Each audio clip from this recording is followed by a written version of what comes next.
through the Seattle Sports app. KIRO AM Seattle. KIRO FM HD2 Tacoma. Home of the Seahawks, Mariners, and everything Seattle sports. Seattle Sports Snapshot. Bryce Miller gets the start for the Mariners tonight, while the M's will face White Sox lefty Anthony Kay. Now, it's also the piggyback day. We're going to see how many times we can say that word. So Luis Castillo will get the ball after Miller. Pre-game coverage begins at 5:30, first pitch at 6:40.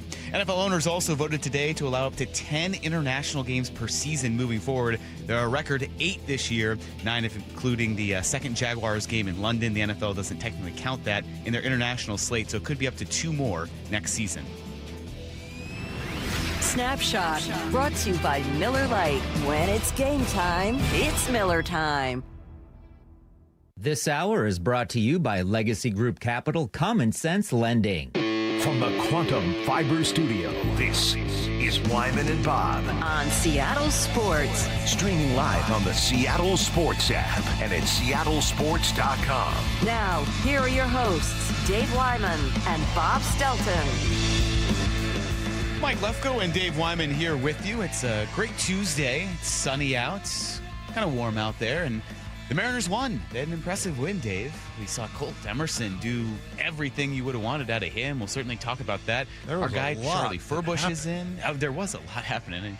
So many things happening. Running diary to keep track of all that stuff. Too much going on. I'm so sorry, much I room for interrupted you activities. there. We got Charlie Furbush. Yeah, so we'll talk about all that with him. And then I'm kind of curious and worried about what happens when El Hombre joins us at 5 o'clock. Remember last week we promised that Bob would be back and that he would give him grief for going to Italy and leaving him.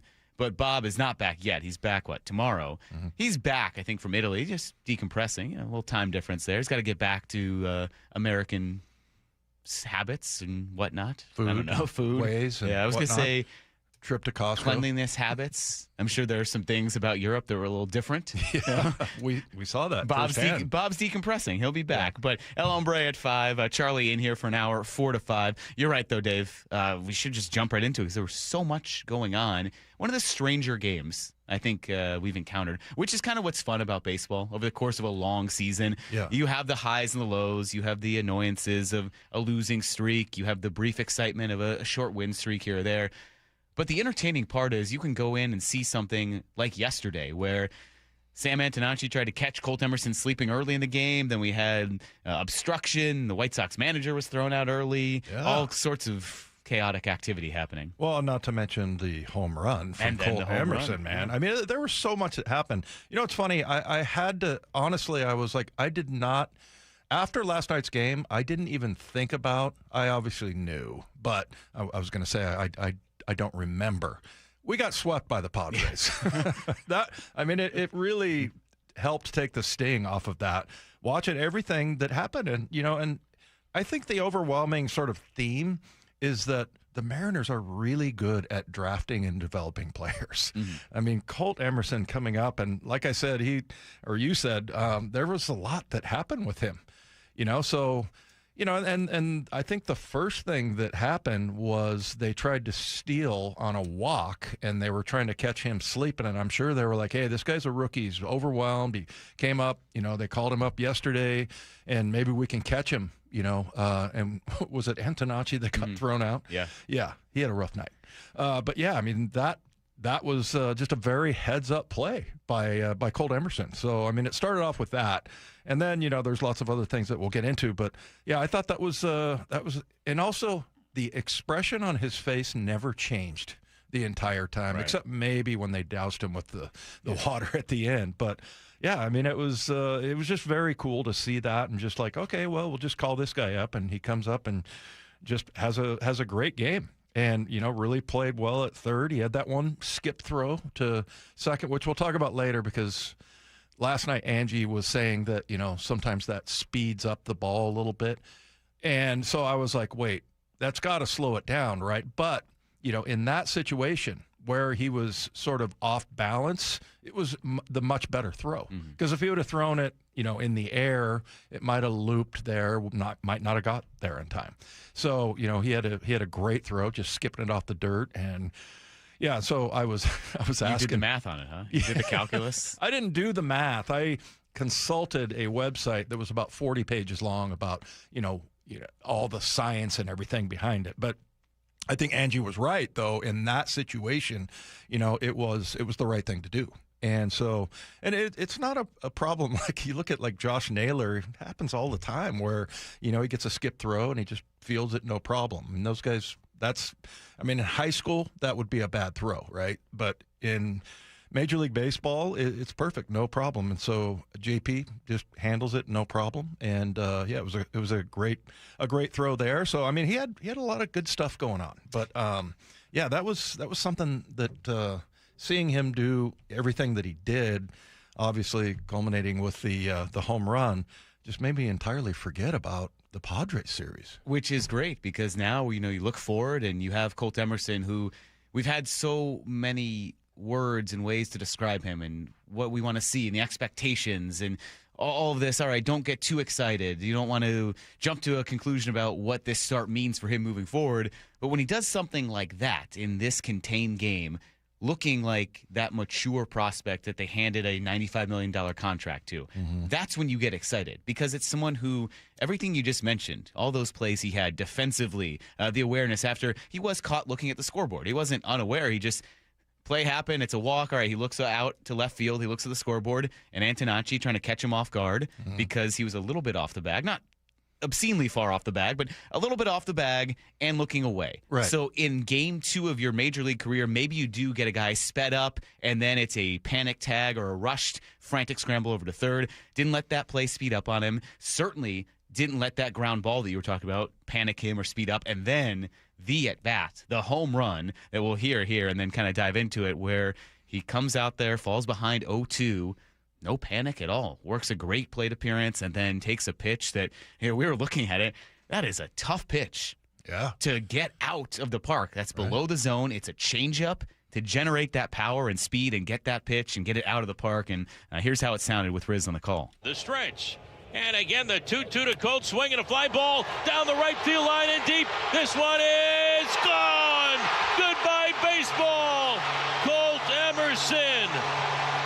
Holy smokes, his first hit in the big leagues is a 3-run home run down the right field line. What a storybook beginning for this kid from New Concord, Ohio. A 3-run home run. His first home run in the big leagues, his first hit in the big leagues, and he has 3 RBIs. And look at the standing ovation by the crowd here at T-Mobile Park. Yeah, sometimes I don't believe the things that I write down during the game, Mike. Okay, probably not good. 2 out, 0-2. He fought back from 0-2. Right, yeah. But he started off 0-2. Yeah. 0-2. Amazing. Incredible. And then, like I said, his expression never really changed. And then, it just looked like it was going to bloop to the right fielder.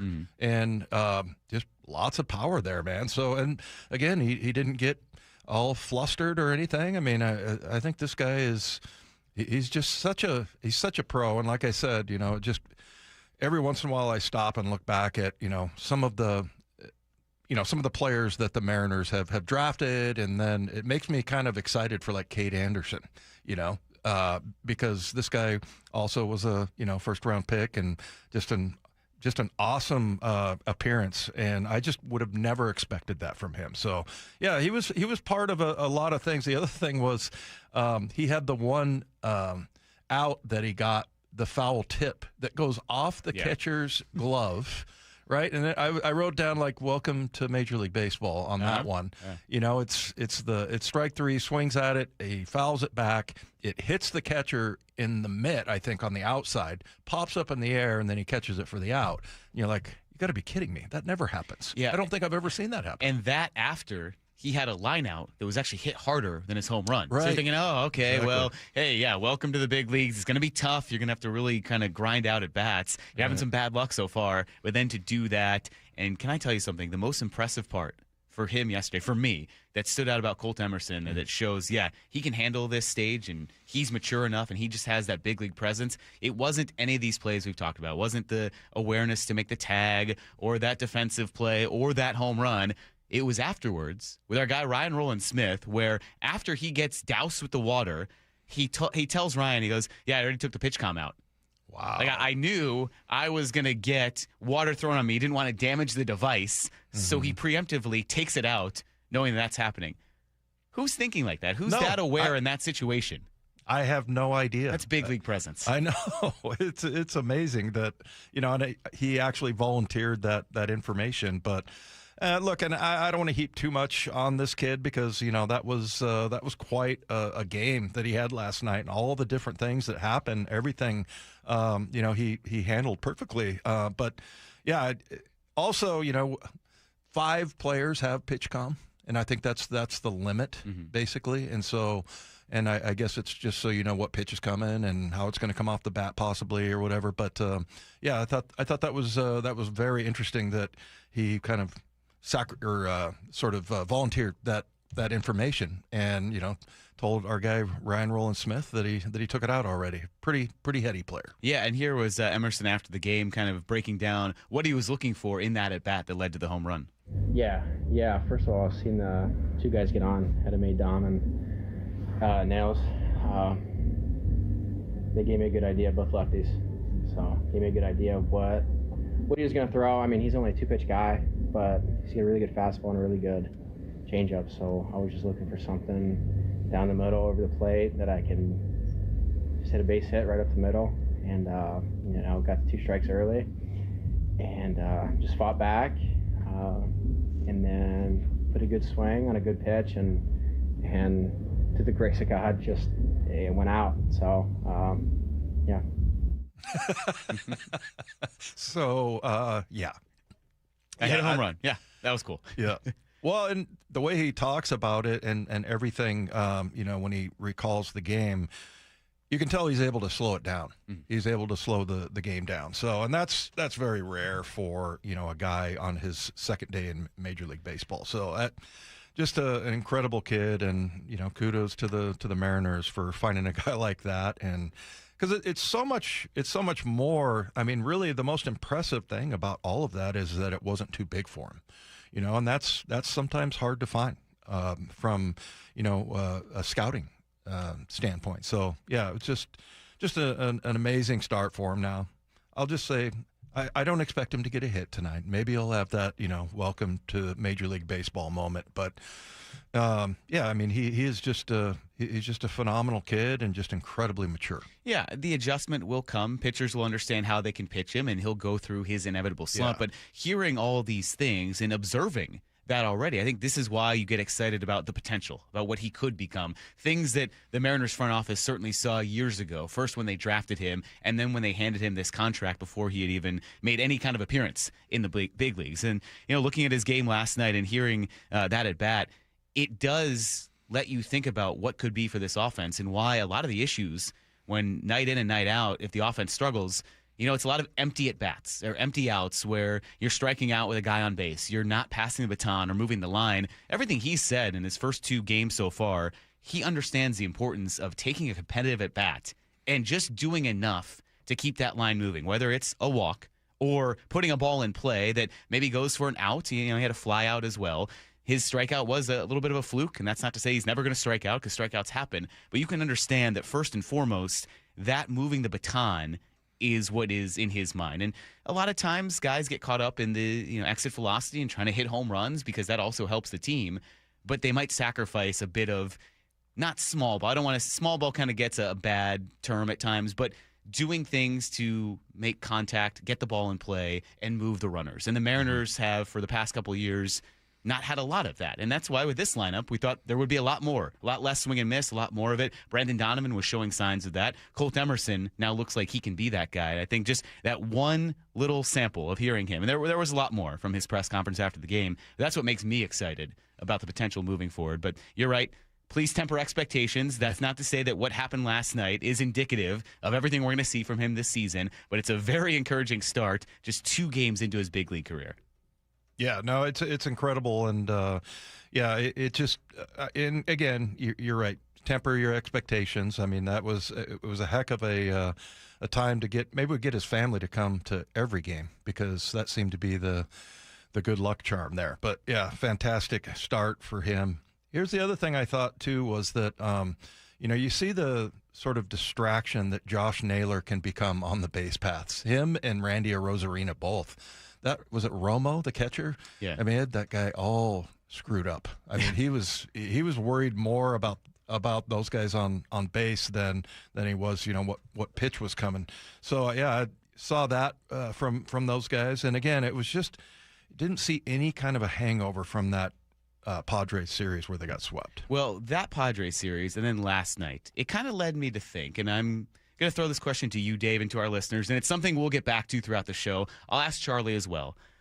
I just can't figure out this Mariners team. Still can't. And we're a good chunk of the way into the season. Jeff Passan had some good insight with Brock and Salk this morning. We're going to play a comment from him. But I want to throw this out here to the text line. 866-979-3776.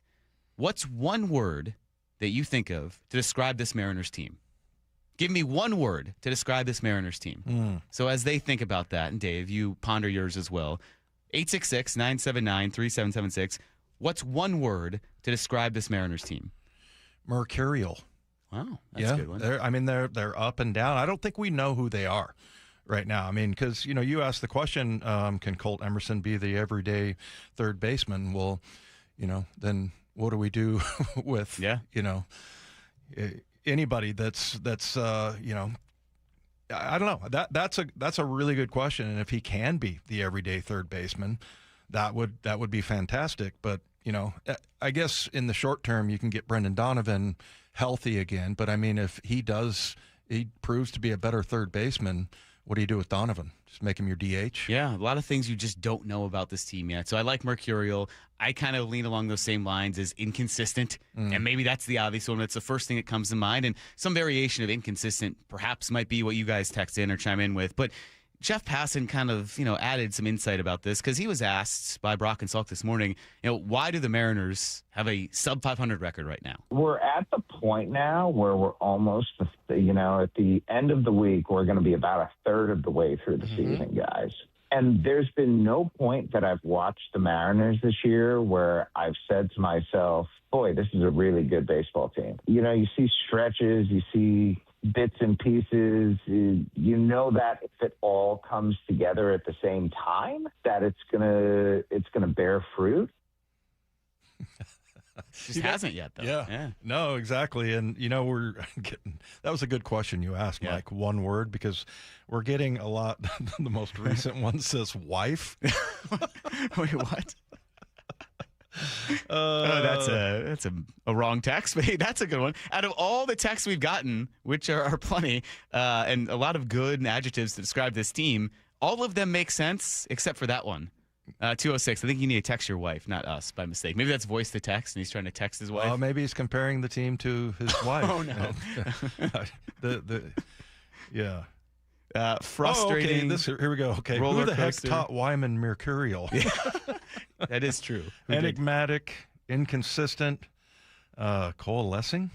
Still coming together, I guess. State of total flux. Not one word. Yeah. Mediocre. Lucky. Yeah. Bipolar. Chameleon. Yeah. Frustrating. True. Roller coaster. Yo-yo. Yeah, roller coaster is one. Confounding. That's a good one. I think that's kind of along the lines I would think as well. Inconsistent just kind of jumps out there. Confusing, confounding, anything like that. Just, it's not a team that has put together consistent good stretches. And you keep thinking, when are they going to do it? Mm-hmm. And something like this White Sox game on the heels of getting swept by the Padres, again, leads you to believe, all right, well, they can go and win this series against the White Sox. And then they're going to face Kansas City, where although they got swept, all those games were close, and you should have won that series. And we keep thinking, all right, is this the series they're going to do it? They had that momentum after the Braves series win. Didn't get the job done against the Royals. Take 3 of 4 against the Astros. Come home. Don't get the job done. So you're kind of waiting to see what happens with this team. And I think right now, like Jeff Passan said, why are they below 500? Because they have been inconsistent, confounding, frustrating, anything along those lines. But yeah, keep chiming in with your one word to describe it. But, is that fair to sum it up? They just haven't played consistent baseball one way or another, I'd say. They haven't even been consistently bad. They've had stretches where they've played bad baseball. They haven't been a bad team, and they haven't been a good team yet.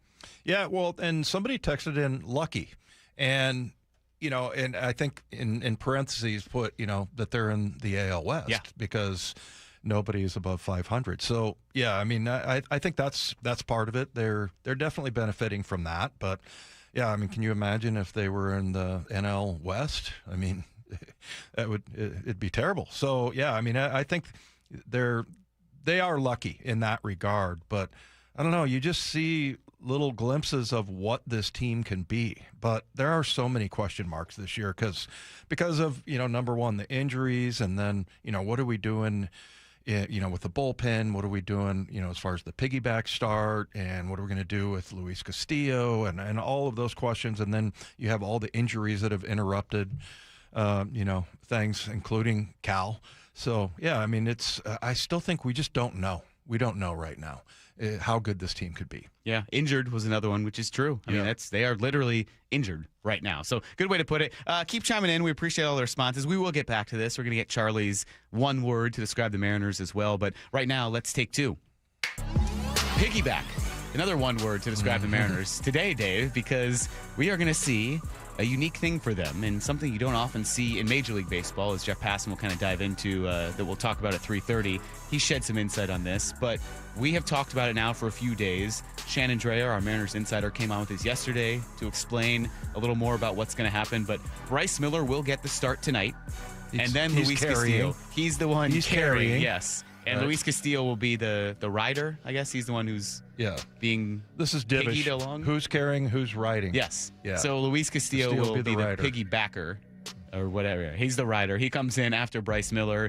Shannon did mention in talking to Dan pregame when they had their media scrum that in a situation where you might have a situation where hopefully this doesn't happen, but say Bryce Miller gets into a jam and there are runners on base and there's 2 outs in the 4th inning or 2 outs in the 5th inning, you're not bringing Luis Castillo on. They will, if they have to, use this kind of pivot arm, someone out of the bullpen, but you hope in a piggyback situation, it's just those 2. Ideally, it's Bryce Miller for 5 and Luis Castillo for 4, or vice versa, some variant of that, because these 2 guys are starting caliber pitchers who are stretched out like starters.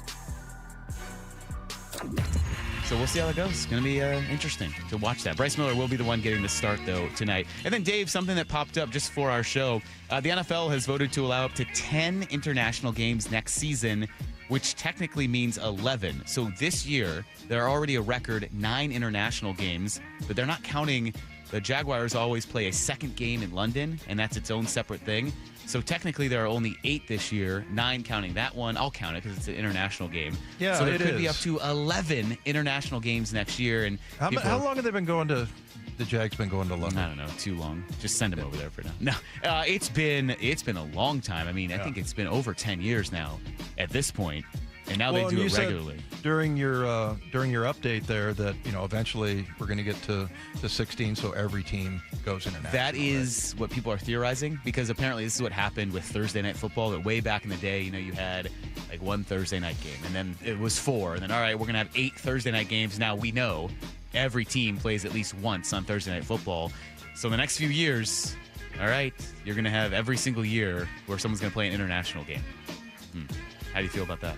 Yeah, I mean, it's inevitable. That's what's happening. You heard, what Goodell was saying about it, and yeah, it's going to happen. Just like we're going to have an 18-game season at some point. So they're having success. They're obviously making tons of money. They're obviously doing it because they want to rule the world. Basically, they want it to be the most popular sport in the world. So yeah, you can't stop it. It's gonna happen. Yeah. Take 2 is brought to you by Swedish Cyberknife. Treat prostate cancer with Swedish Cyberknife. Swedish.org/cyberknife prostate. Well, lost in the Colt Emerson star turn last night, or in his strong performance and his first career hit being a home run, was the fact that Bryan Woo is back. He has firmly established himself once again as perhaps the best pitcher in this rotation. We'll dive into his outing and what we think of him moving forward. This is Wyman and Bob, Seattle Sports, and the Seattle Sports app. He's one of the most anticipated prospects in Mariners history. Here comes Colt Emerson. He's out there right now wearing number 4 over at third base. The Mariners' top-ranked prospect and 4th-ranked overall in baseball. Is Colt Emerson the spark the Mariners offense needs? We want to do the right thing for Colt. We also want to do the right thing for the Mariners. We think he's the best option. Complete coverage at SeattleSports.com. Really hone in on the winning aspects of the game. And the home of the Mariners, Seattle Sports. Hey, Mike Salk here with Dr. Coogan from Eastside Weight Loss Clinic. And Doc, what do you say to people who are considering those GLP-1 injections for weight loss? Before you start, ask yourself this. Are you prepared to spend $3,000 to $5,000 per year and stay on the medications long-term to maintain the results? Many prescription weight loss injections require weekly shots, and when the medication is stopped, weight gain is common. And most people don't realize research shows a significant portion of the weight lost can come from muscle, which may slow your metabolism and make keeping the weight off even harder. From personal experience, I can tell you Eastside Weight Loss Clinic takes a different approach, a doctor-developed program helping people lose 20 to 30 pounds in just 60 days. No injections, no synthetic hormones, no long-term dependence. Instead, we use real food to reset your metabolism, control hunger, and cravings naturally. So come to their clinic in Kirkland or do the program from anywhere you live with easy remote options. If you want a safe, affordable alternative to weight loss injections, go to eastsideweightlossclinic.com to keep the weight off for good. Dr. Ryan Coogan, D.C. Results may vary. If you're building decks in Puget Sound this season, you need materials you can trust and a supplier who delivers. Par Lumber carries premium TimberTech and Trex composite and PVC decking, railing, and lighting, as well as pavers and fencing materials contractors depend on. With reliable job site delivery, we keep your projects moving so you can keep building. All the best outdoor living products are at Par. Visit par.com to learn more. Par, where the builders go. Still planning your summer vacation? Tired of airports and long drives? Anacortes Yacht Charters has a better option. Cruise the San Juan Islands aboard a fully equipped yacht. Take the helm of a bareboat charter or hire a skipper to explore on your terms. Quiet coves, lively harbors, no schedules. Just a tide guide and a sense of adventure. With a fleet of 50 powerboats and sailboats, AYC has options for groups large and small, from beginner to old salt. Start your San Juan adventure at ayc.com/KIRO. Feeling lucky?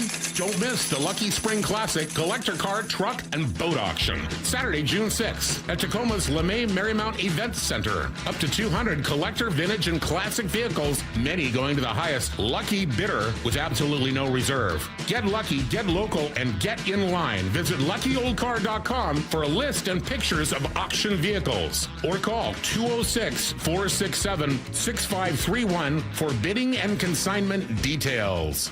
From whiplash to herniated discs, there are a few car accident injuries we've all heard of. J.P. Pendergast with Pendergast Law explains that even the most common injuries differ from one another. Pre-existing conditions, health history, beginning of treatment. There are hundreds of factors that make every person and every injury unique. While these variables aid medical treatment, the strongest case recoveries must also take them into account. Could you explain a little bit more? Our team at Pendergast Law is obsessed with turning over every stone to differentiate each case. This requires thorough investigation, diligent listening, and relentless research. We never pursue cases with a one-size-fits-all approach. We built our success by treating every injury and every case with the individualized attention our clients need and deserve. Pendergast Law's individualized approach to even the most common injuries makes the difference in case outcomes. It's another reason why I can't recommend them enough. If you or a loved one has been injured in a car accident, call Pendergast Law. We can help. Mariners and White Sox tonight at T-Mobile. 6:40 first pitch, pregame at 5:30. Listen live for free on the Seattle Sports app. For 24 years, Sea Star Restaurant and Ron Bar has been Bellevue's and my go-to for fresh seasonal seafood. And my good friend, Chef John Howie, is behind every plate. Hey, thanks, Brock. You know, springtime is the best time for fresh, wild Pacific Northwest salmon. At Sea Star, we go from Columbia River King, my personal favorite, to the Copper River King in May. So whether it is a date night, whether it's a business dinner, or you're craving the very best wild salmon, go visit John Howie at Sea Star in Bellevue. Visit Sea Star in Bellevue. Why is K2 Vision RLE a permanent solution to glasses, contacts, and readers? How is it that you'll never develop a cataract after K2 Vision RLE? And how is RLE different from LASIK? Hey, it's Doctors King and Kopstein from K2 Vision RLE. We'll answer those questions and others when you join us for our free live webinar this Thursday at noon.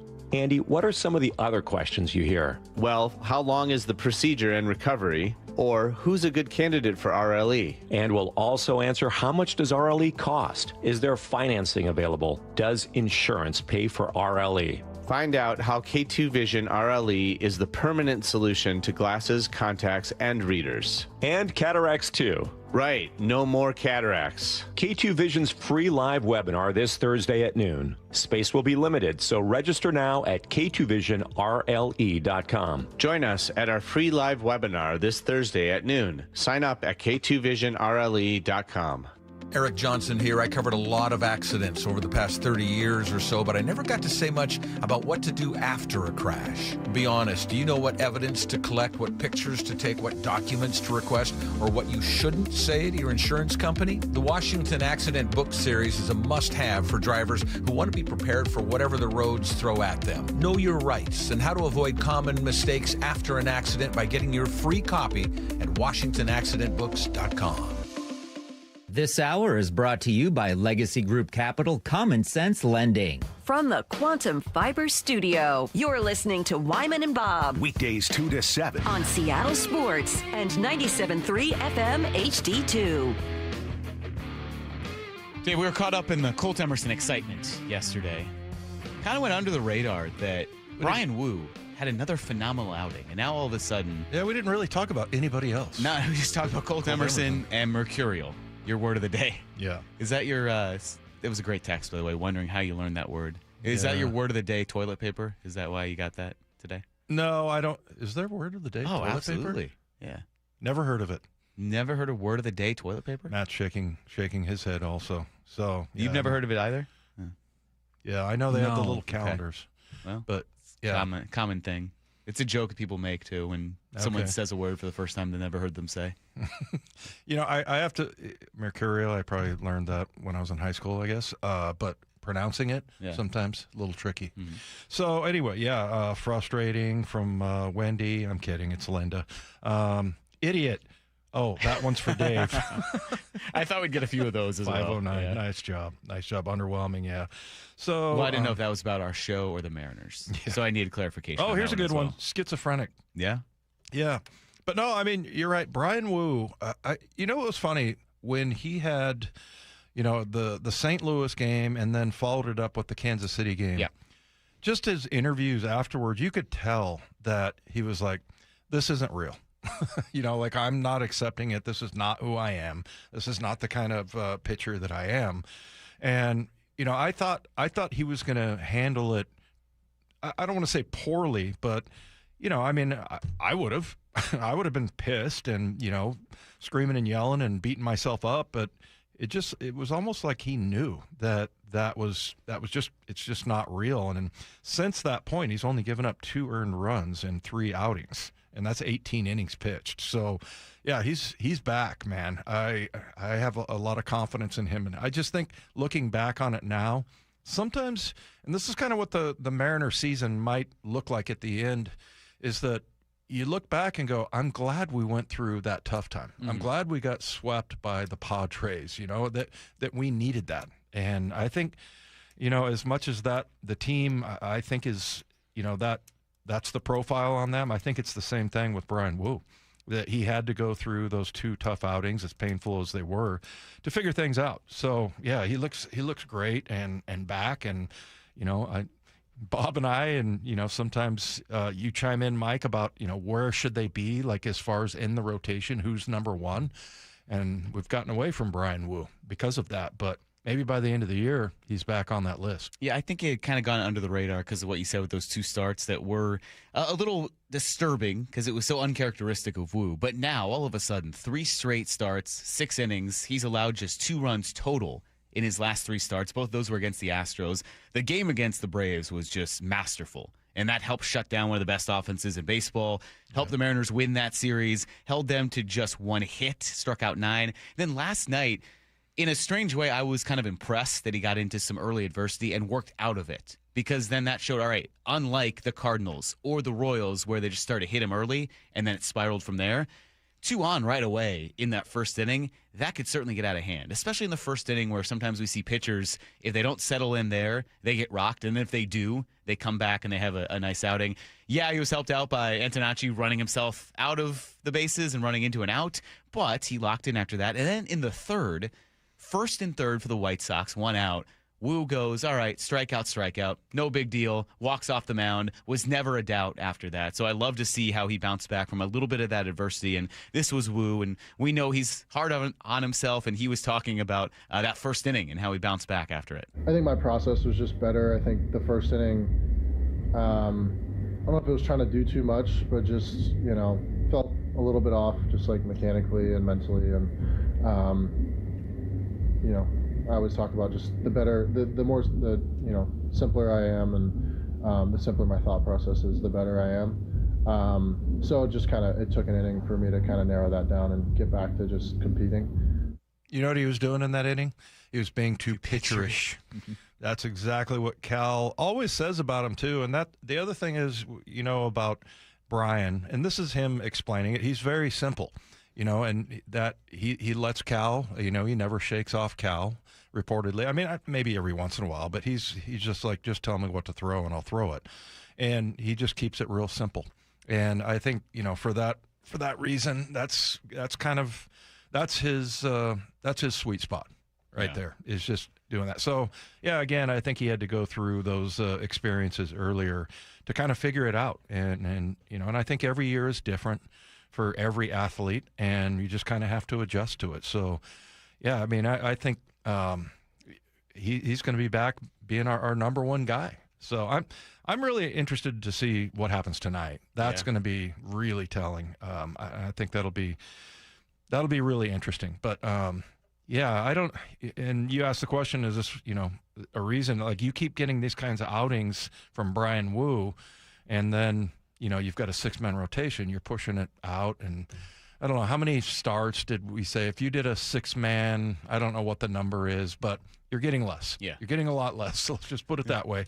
And it would not be ideal as long as Bryan Woo and Emerson Hancock are doing what they're doing. Yeah, and I think Justin Hollander also said that, maybe you can talk to him about this, because you thought, hey, would it really screw them up out of their routine? And he was explaining that sometimes too much rest would do that, because it could be, based on how off days line up, it could be like 8 days between starts. If you're talking about the span of, a Thursday off day and then a Monday off day, or something where later in the year you see a lot more off days built in. Mariners are in a stretch right now where they don't have many. In fact, they had the 13 games in a row here. They're going to wrap up.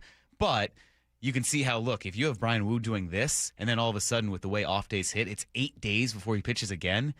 Yeah, that's not ideal. So they're going to this piggyback.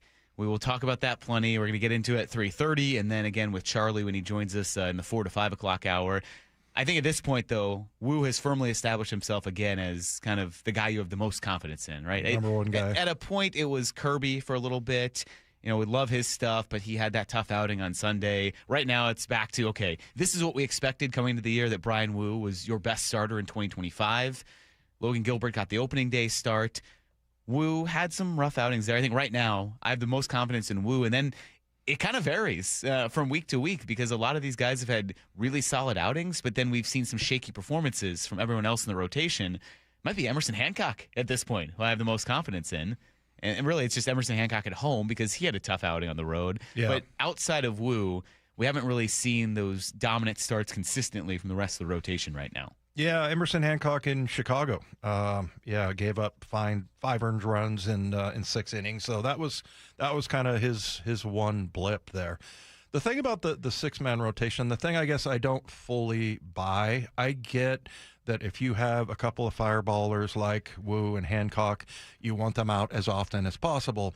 But one of the things I don't buy is that it's going to screw the pitchers up because of their routine and, all of the timing and everything of it, because you're professional athletes. Come on, it's an extra day in between, or, obviously the rest part of it is crucial, and you can't just screw around with that. But I just find it hard to believe that professional athletes are going to get thrown that far out of whack just because of another day or two.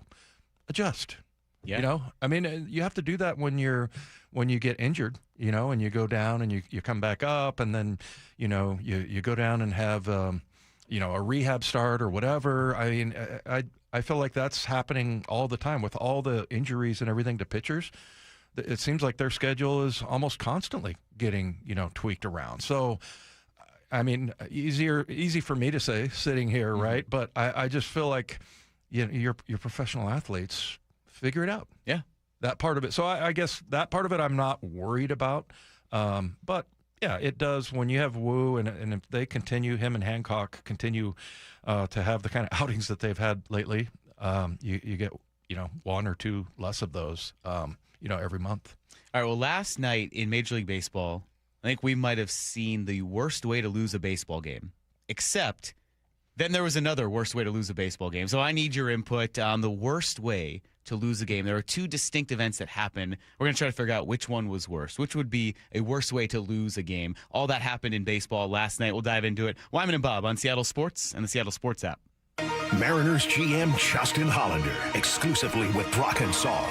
If you hadn't had the Donovan injury, would we have seen him very soon anyway? Probably not very soon, but those conversations had started. So I think within a month, probably, we really were happy with what we were seeing at the plate for him over the last couple weeks and seeing real sizable jumps in at that quality and his ability to drive the ball. Hear the full conversation on the Seattle Sports app and Seattle Sports on YouTube.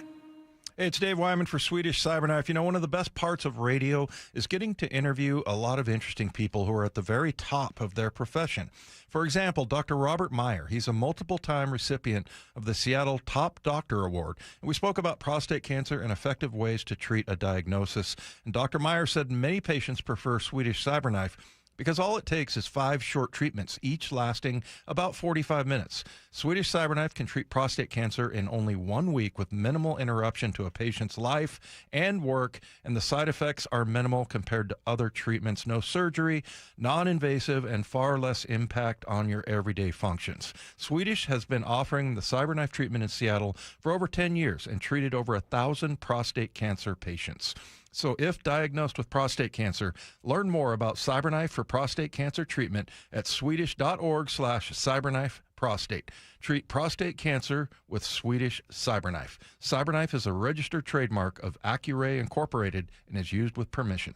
Rick Riz here for the Pella Windows and Doors of Western Washington's Improve Your Play program. Many of our local youth sports teams need help with field enhancements, training, and equipment. Local Pella owners Keith Dashafy and Luke Wilson are stepping up to donate $5,000 to 2 deserving teams. We need your help finding them. Head to seattlesports.com/play to nominate a deserving team in need. Let's help our local youth improve their play this year with Pella Windows and Doors of Western Washington. Contest and rules at seattlesports.com/play.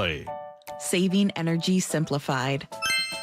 Snohomish PUD's Rebate Center is your one-stop hub for cash back on energy-efficient upgrades. From heat pump water heaters to all-in-one washer-dryer combos. Whether you're planning a project or already made an upgrade in the last 90 days, the Rebate Center helps you check eligibility, submit receipts, and track your rebate status all in one place. Visit snowpud.com/rebates. Stacy here. Sell your car to Wayscar Ford, and when they resell it, they share half their profit with you. That's right. Sell your car to Wayscar Ford, Isuzu, and Auburn. They'll pay you today for your car, and once they resell it, they'll share half their profit with you. WayscarFord.com. This is Rick Jones of Goldberg Jones Divorce for Men. As a family law attorney, I know firsthand the challenges and obstacles men face in divorce and custody matters. Our firm is committed to protecting what matters most, and we're on your team. Find us at goldbergjones.com.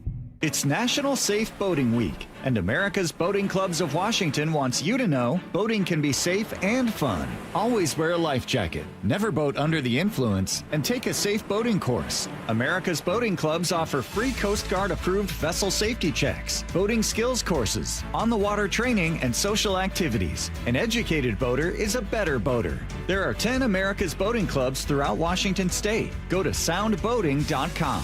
America's Boating Clubs of Washington. Well, spring is all about getting ready ready for summer, isn't it? Hey, Brock Heward here. And working out in your own home, well, it is the best. We've been doing so for years. And you can allow Top Fitness to create your own home gym. And right now, get spring special financing with 0% interest for 12 months. Plus, mention me and receive an $150 credit towards any purchase over $1,000. Spring is here. So go get into Top Fitness with locations in Tukwila, Linwood, and Bellevue, or simply visit topfitness.com for more info. Listen every day to the Bump and Stacy Show for headline rewrites. Powered by Bay Alarm Security Services. Security systems and fire alarms for every business. Bay Alarm, we got you.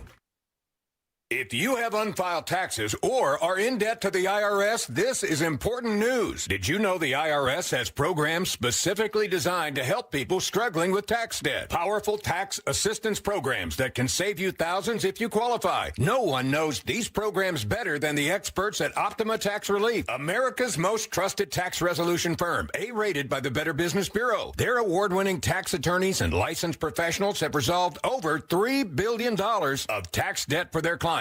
One call to Optima can start the process, helping to put an end to your worries about wage garnishment, asset seizure, and other aggressive IRS actions. Find the best options to solve your tax problems. Call the experts at Optima Tax Relief today for a free consultation. Call 800-343-6460. 800-343-6460. 800-343-6460. Optima Tax Relief. Some restrictions apply. For complete details, please visit OptimaTaxRelief.com. T-Mobile has an exclusive bundle for customers 55 and up. I'm Sarah Bowl. Yeah, I'm Frank Bowl. A reliable network is key for us. And with T-Mobile, it's been wonderful. And going to the 55-plus plan saved us so much money. A lot. And that's important. Trying to keep costs down. The home internet's been perfect. It's fast, it's quick. The setup was so easy, it took less than 15 minutes. It was like, ta-da!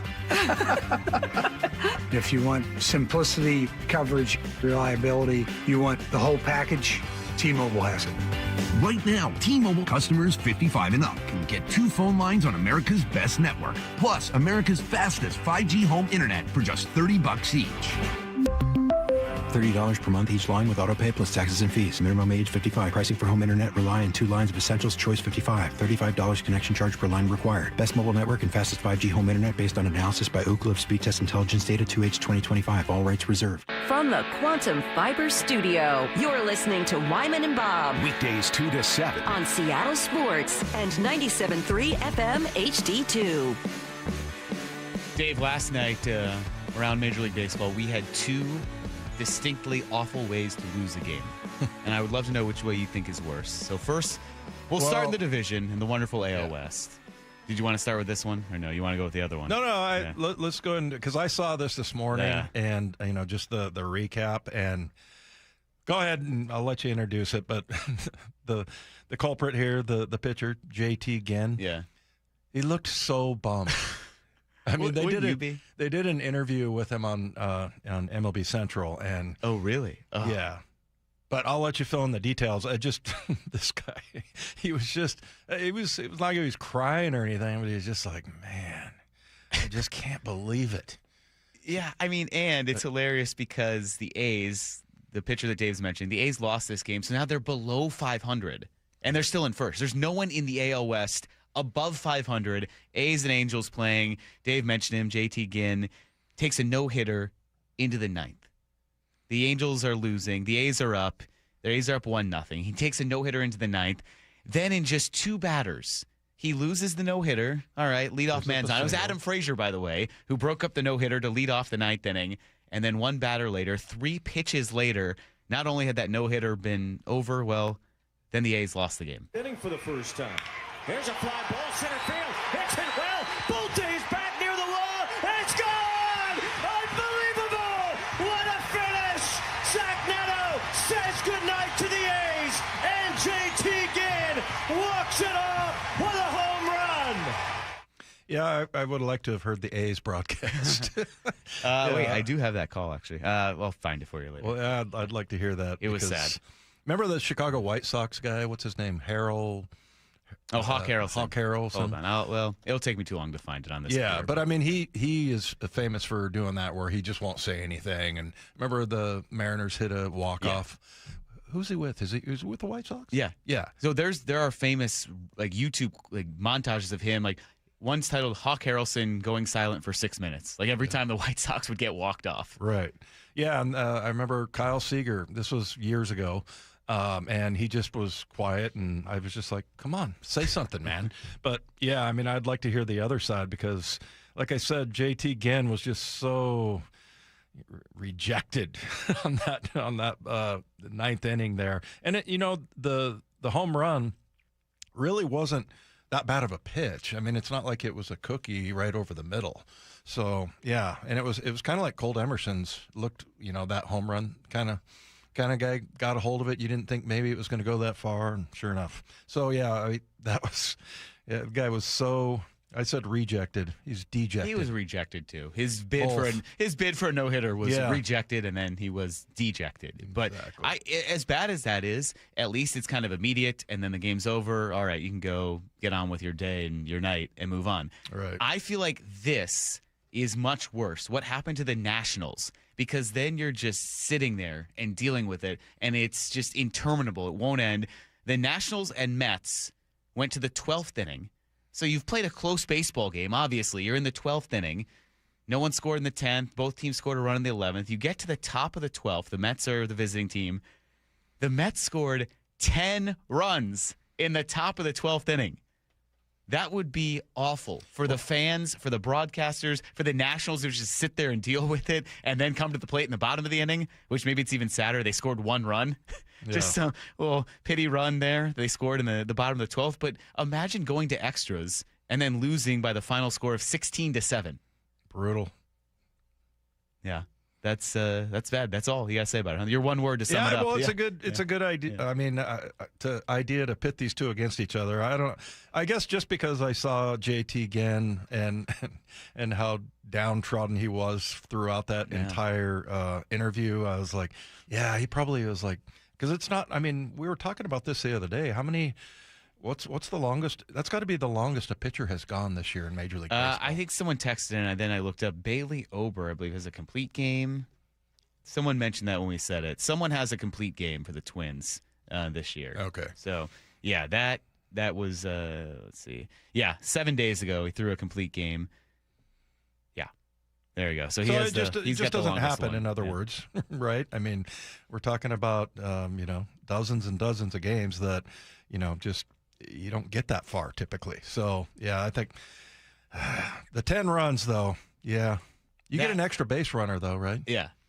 Well, just to start the inning. It's not like you get it every at-bat. It's just to start the inning. I know. So they got one in. There's something there. They scored 9 real runs in the rest of that inning. Yeah. I think there are two very different ways of kind of agony there where it might be worse for the fans and for the broadcasters and for everyone else to have that Nationals-Mets situation.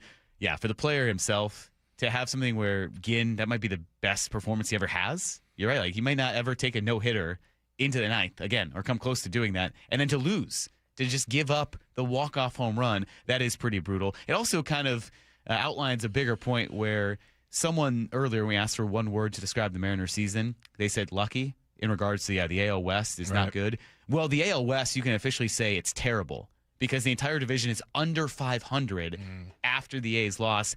It just kind of led me to think, all right, it is a foregone conclusion the Mariners take over the division lead soon. Because all these teams have flaws. The Mariners have flaws, but they're still roster-wise, I feel like, in much better shape than any of these teams. And I think, I won't say by the end of, I will. All right. I think now, by the end of May, the Mariners will be in the division lead. Okay, well, I hope you're right, because at the end of the month is when we play the A's.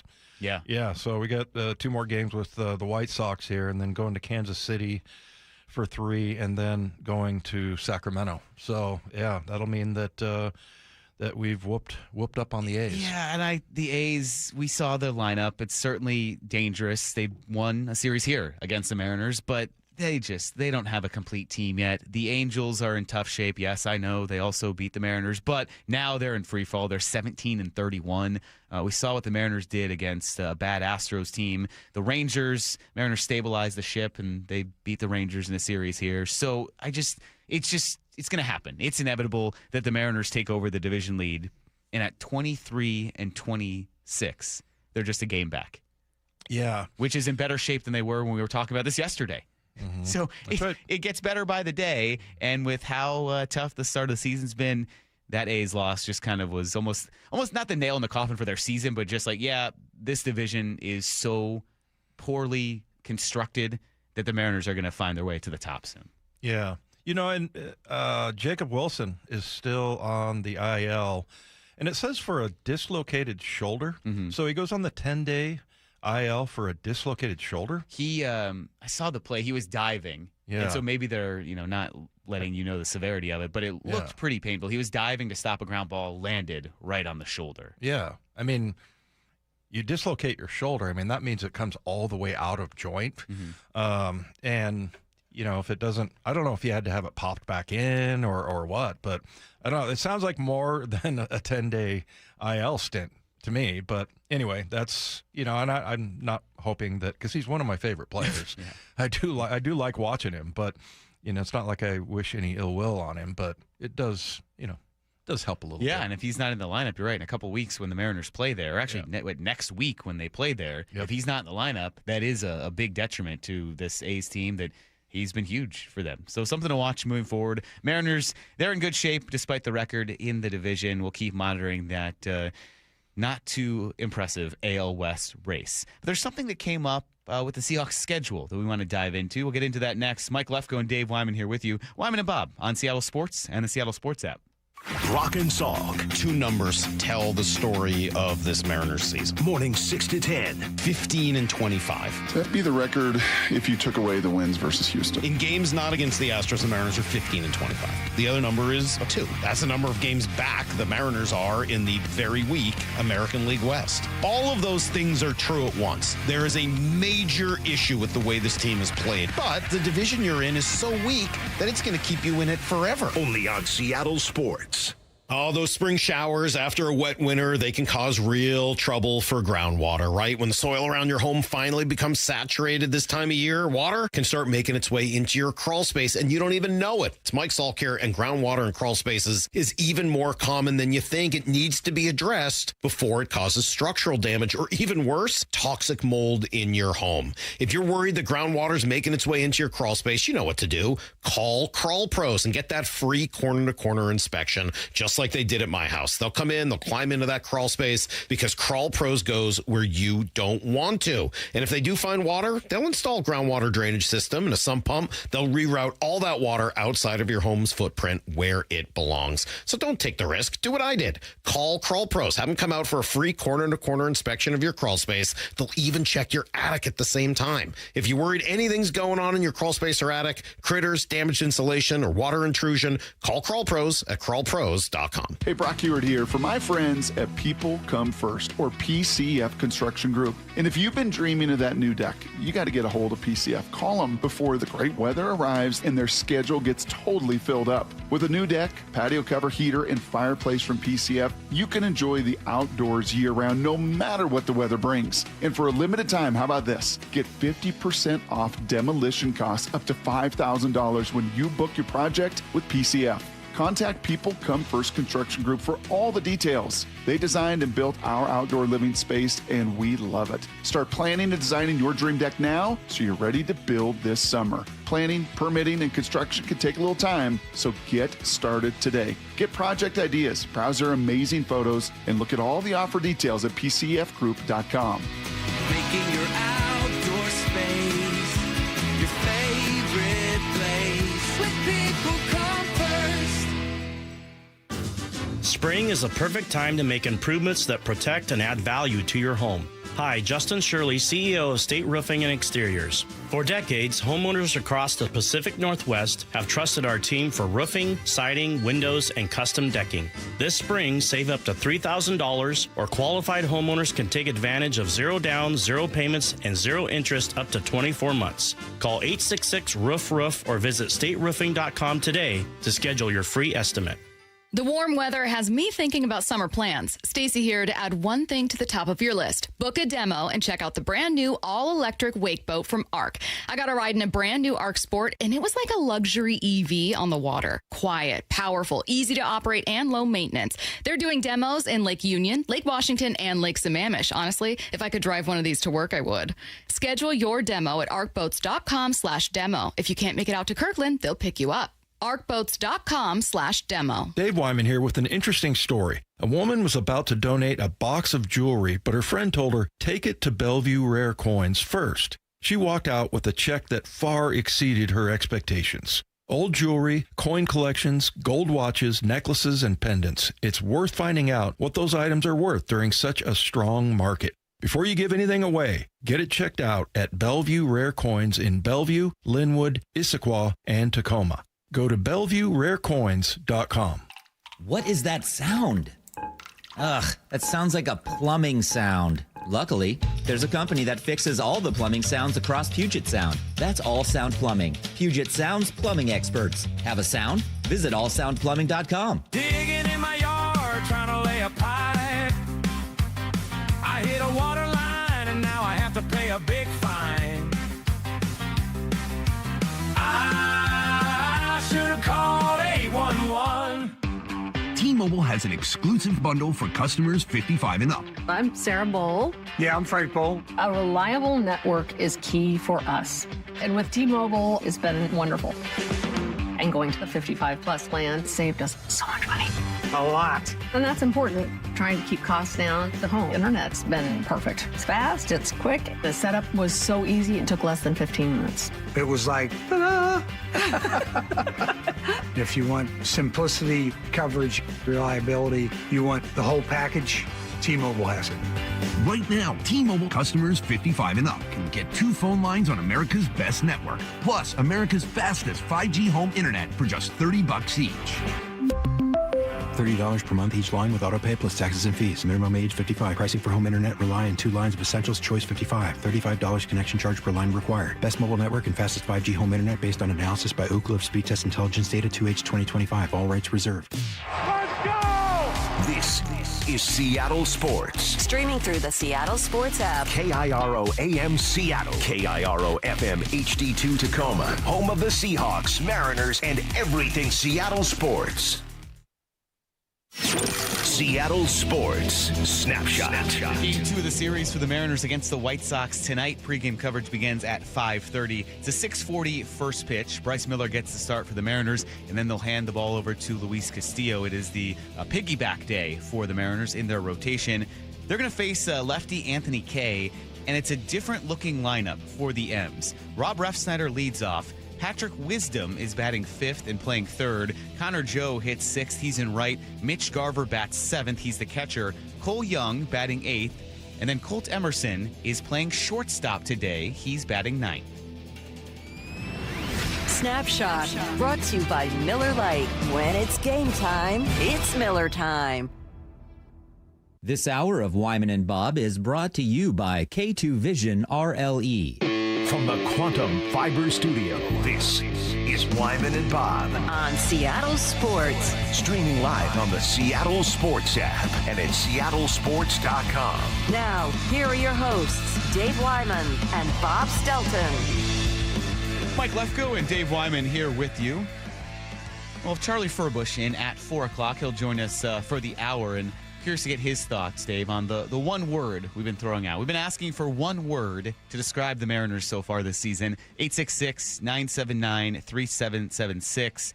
We got one that said idiot. I think they were talking about us. So otherwise, good words that have come in to describe the Mariners season. But in going along the lines of that one word, Dave, I think you look at this lineup today, and maybe the one word could be excitement, surprise, I don't know. But Colt Emerson gets to make his MLB debut at shortstop today after 2 games at third base so far. Yeah, it's incredible that, let's just move him around in his second, full start, basically. Well, I guess it's his third, right? Third start, yeah. But, and you got, because you look at it like Patrick Wisdom, he's going to be your third baseman. I mean, that was, where we wanted Brendan Donovan to be. Connor Joe in right field. And we're looking at Robles at that position. Yeah, that's a good point. You know, your catcher, you know, he all of a sudden, you know, you got Mitch Garver, instead of Cal Raleigh. So, yeah, there's a lot. I feel like the cavalry is coming. Like, when they get healthy and everything is, you know, hopefully the AL West continues to stay sub 500 and, you know, they get some reinforcements and, you know, and guys start playing better. But, you know, really you look at Julio and Randy Arozarena and Josh Naylor. Those are kind of your core guys right there. And Cole Young also becoming that kind of a guy. Is. But, yeah, it's just interesting. If they're able to get this win tonight, that'll be pretty phenomenal. I assume just a rest day, a day off for J.P. Crawford. Dan Wilson's going to speak shortly in his pregame media session, so if something does change along those lines, I'll certainly let you know. But it's along the line of what Justin Hollander said on our station, and I honestly can't remember in one of his 4 media appearances on our station over the weekend who he told it to, but he was talking about Colt Emerson, him playing the majority at third, but then having the versatility when Brendan Donovan came back to move Donovan around, or something like this, where J.P. Crawford, you give him a day off because he's going to play the bulk of the games at shortstop. You need him for the entire course of the season. But it's interesting to see the timing of this, is that just 2 games in for Emerson, now he already moves over to shortstop. We know he's a natural shortstop. That's his position of the future, whenever that may be. But he is there at shortstop today. J.P. Crawford not in the lineup, assuming it's a day off. But if something does change and there is some information, I will pass that along to you. So that is the lineup, that right-handed lineup against the White Sox lefty, Anthony Kay. We'll get back to that because Charlie Furbush will certainly have some good insights. But Dave, we were kind of looking through this Seahawks schedule, and we've really picked through it and analyzed it, certainly the schedule videos. But as we look through this schedule, I'm just kind of curious to kind of get your thoughts on a few things. You know, we'll do our predictions kind of towards the end here, but just in looking at it, anything that stands out, whether that's a toughest game, a toughest stretch, or just the single best matchup that you're looking forward to seeing this year on that schedule? Yeah, as far as the toughest stretch, it's got to be the last 4 games, right? I mean, you've got December 13th, you've got the New York Giants, and, you know, we'll see where they're at that point. But you got to go to Philadelphia on December 19th. Christmas Day, you're home against the Rams. Then you got to go back to Carolina, which we were there last year. They played us pretty tough. And then you got at Los Angeles, and that one's the sort of flex game to be determined. So, I mean, I don't know how long of a stretch you're asking for there, but to me, those 4 games right there, that's going to be tough. And mainly because, I don't know, I think there's the Seahawks and the Rams, and those are really the 2 elite teams.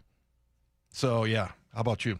I think it's a very tough schedule, but fair. You know, you were joking about rest differential, and the Seahawks don't get the short end. I wasn't joking about it. That was something Cam Van Til. I mean, they have a good rest differential, right? Cameron Van Til on Seattle Sports, was talking about that, basically, of how they have, you're right. They've got some time between games that, you know, and I never really thought about that. That's kind of an interesting stat, but I'll tell you why it's maybe important to the Seahawks is because they've got some older players. Yeah. So that definitely factors in. So going along those lines, that kind of sets up my answer. I don't think there's any stretch where short weeks will kind of get you. We've seen Seahawks schedules in the past. Remember where they had to play, you know, like the Niners, and then 4 days later play the Cowboys on Thursday Night Football, and then play someone else, and it was just brutal. The stretch that stands out to me is that big primetime stretch early in the season. You go all the way back to week 4 through week 8. Starts with the Chargers, then the Niners, who last season notwithstanding, they've been pretty good here in Seattle. Remember, they had that win, the first game for Mike McDonald, and everyone was a little frustrated, and then they had some tough games. Oh, they beat them last year at the start of the season, right? Am I crazy? What are you talking about? The Niners. They won the opener, didn't they? Yeah. They forgot about that because of the playoff game was so dominant. But so the Niners have won here in the regular season. They're going to be good if they're healthy. So you get Chargers with, new offensive coordinator Mike McDaniel in there. Should be entertaining. Chargers, Niners, and then your 3 primetime games at Denver. Bo Nix probably healed by the time October 15th rolls around. That is on a short week, by the way. Your one kind of game on a short week. Having to go to Denver on a short week for the Wyman Bowl. then Kansas City for Sunday Night Football, and then the Bears at home for Monday Night Football. That's the best combined stretch of good teams, I think, because you're playing all essentially playoff teams and then the Chargers. So right there, all jammed together. You don't get the benefit of like a Cardinals team that you get in week 2, or then right after that stretch comes to an end. So yours that you pointed out, and then that stretch right there, I think I'm going to be watching with a lot of interest. Yeah, well, I mean, you're right about San Francisco, at home, and then you got to go to Denver on a Thursday night game. So basically 4 days later. But then you do get like a 10-day stretch off. You get that weekend off, and then, you got Kansas City coming in here. I think Chicago is going to be an interesting team to watch because we talked about them being, possibly being that first game instead of the Patriots, but they should be an improved team, and they stretched the Rams in a playoff game, so they're starting to come around. So yeah, that one is somewhat concerning. I'm very curious to see where Kansas City is at next year, and like where Mahomes is, and what that team, because they were so dominant for 3-4 years, and then they just kind of fell off. So yeah, obviously injuries not helping out there, but that'll be an interesting team to see. I'm curious about Denver as well. You know what I'm kind of hoping for? Why I didn't really pick your stretch. Obviously, the 2 Rams games in 3 weeks is kind of diabolical. That's a very tough stretch for both those teams, and it's going to be the thing that looms over the whole season, and it's going to highlight the season for maybe everyone in the NFC, because it very likely could decide the 1 seed again. But I'm just kind of hoping that the week before that Saturday game in Philly, that the Eagles have imploded by then. Yeah. They're like every other season where they have a big implosion. Last year they had that, and all the scuffling again and all the turmoil. It seems like that happens more often than not with this Eagles team lately. I feel like, hey, if that's going to happen, it's going to happen late in the season. Maybe you get a break by the time you play the Eagles, or maybe not. Maybe it's the team that looks like the squad we saw go to back-to-back Super Bowls and win one 2 years ago. So, yeah, could be either or. All right, do you want to make a prediction, an early prediction to throw out there on their record? Usually we do this right away when the schedule comes out. We were so caught up in the schedule release video, we didn't even have time. Yeah. We had so much fun talking about the video. What did we do, 14-3 last year? Is that our record? Spot. I guess so, yeah. I don't know. They won the Super Bowl. I don't care about their record. Yeah, exactly. Somebody asked me that, like, what do you think they can be? And I'll go, and I asked, it was an XM radio. Yeah. I was like, what were we, 14-3? Because you're right. When you win the Super Bowl, you don't really care. Yeah. I don't care how 1 they got seed? here. I don't care how they got there. Yeah. So we lost to Tampa Bay, correct. we lost to the Niners, and we lost to the Rams. Yeah. So, yeah, I mean, I think I was saying 13-4, maybe. But yeah, it'll be interesting to see, how these other teams react. Like, how does you mentioned Philadelphia, that maybe they've imploded by then. Carolina, they played pretty tough. They played the Seahawks tough, and then I think they went into Chicago. Is that right? And got beat, or no? They hosted the Rams. They gave the Rams a good fight. They gave them for a while. A good run there. So, yeah, I mean, I think that one's going to be a tough one, but. I don't know, man. The whole we do not care thing. I mean, I don't think it matters what day. I don't think it matters whether it's home or away with this team. So, but there are some sort of curiosities, like San Francisco. Are they going to bounce back? Are they going to be the team that, because they made it to the second game in the playoffs with a totally sort of just decimated roster. I mean, they had a lot of their key players out, their best players. So, that's how do they bounce back? I think is going to be interesting. Is there any chance the Arizona Cardinals get it together? What do you mean by getting it together? Like 2 wins? Yeah, I just be a contender. How about contender? This? No, I mean win an NFC West game. No. They did not do that last year. See, that I think is the good question. Getting it together would be winning one divisional game this year, which is nothing to scoff at in this division. But I think if your ceiling is maybe like 4 wins. That's a lot to ask. Yeah. It's not going to be week 2 against the Seahawks. I don't even know who their quarterback's going to be. Jacoby Brissett is holding them hostage right now. Right. Because he's holding out. That is the saddest contract negotiation ever. That is. A backup quarterback holding out. I like Jacoby Brissett. I mean, he's technically their starter, I think. That's the issue. Yeah. And he wants to be paid by like a starter. Yeah, I would take him over the other guy. That's for sure. Yeah. So, yeah, I mean, Arizona is just – I would be shocked if they won 8 games. So yeah, that one. That one's pretty easy. I'm curious about the Commanders. I don't really know what they're going to be, but it's cool to look at the schedule though and see that, at the end of the year. And you pointed this out, Mike. I thought was interesting that, if you have an injury that maybe is only going to last for 4 weeks, but it happens in the Giant game or the Philly game, then you've got two games against the Rams that are so close together. Yeah, I hate that, actually. I do not like scheduling games that close that have so much meaning. I think it was perfect last year. It was, 5 or 6 weeks apart when they first played, and then they went back and played them in Week 16. Here, so this thing called Week 11. Yeah, the computer. There we go. Week 11 is when they went down to L.A. Yes, and then Week 16. So perfect. Yeah. You had 4 games between those, which it's still close, but it's enough of time where someone can recover or you can make adjustments and you can kind of figure out who you are. 2 games within 3 weeks, it just looms over everything. It kind of looms over the Panthers game in between it. So that certainly could impact one way or another. Say, on the other side, if Matt Stafford, gets old man back or something and then he can't play, all of a sudden that's the season. Or you're right, if someone has turf toe and it lingers for just 3 games or 4 games, but it's those 2 games right there against the Rams, it could have an outsized impact. So I don't like that, but certainly it's kind of the trend of the NFL wants to make those games meaningful at the end of the year. If this is going to decide the division and maybe the 1 seed, you're playing them in this condensed window where all the drama is going to build up at the end of the year, and you'll have these absurd records. Hopefully, it could backfire, but yeah, those things stand out. So, are you making a prediction, or are we waiting till the off season comes to an end and we get closer? Well, we'll do it. We can do it now and do it again, and maybe adjust based on what we think or new information that's coming out. Whatever. I would say that it's reasonable that they win 13 games. Yeah, 13-4. That's what I would say. So, because you're going to have every once in a while. I mean, what was the biggest letdown?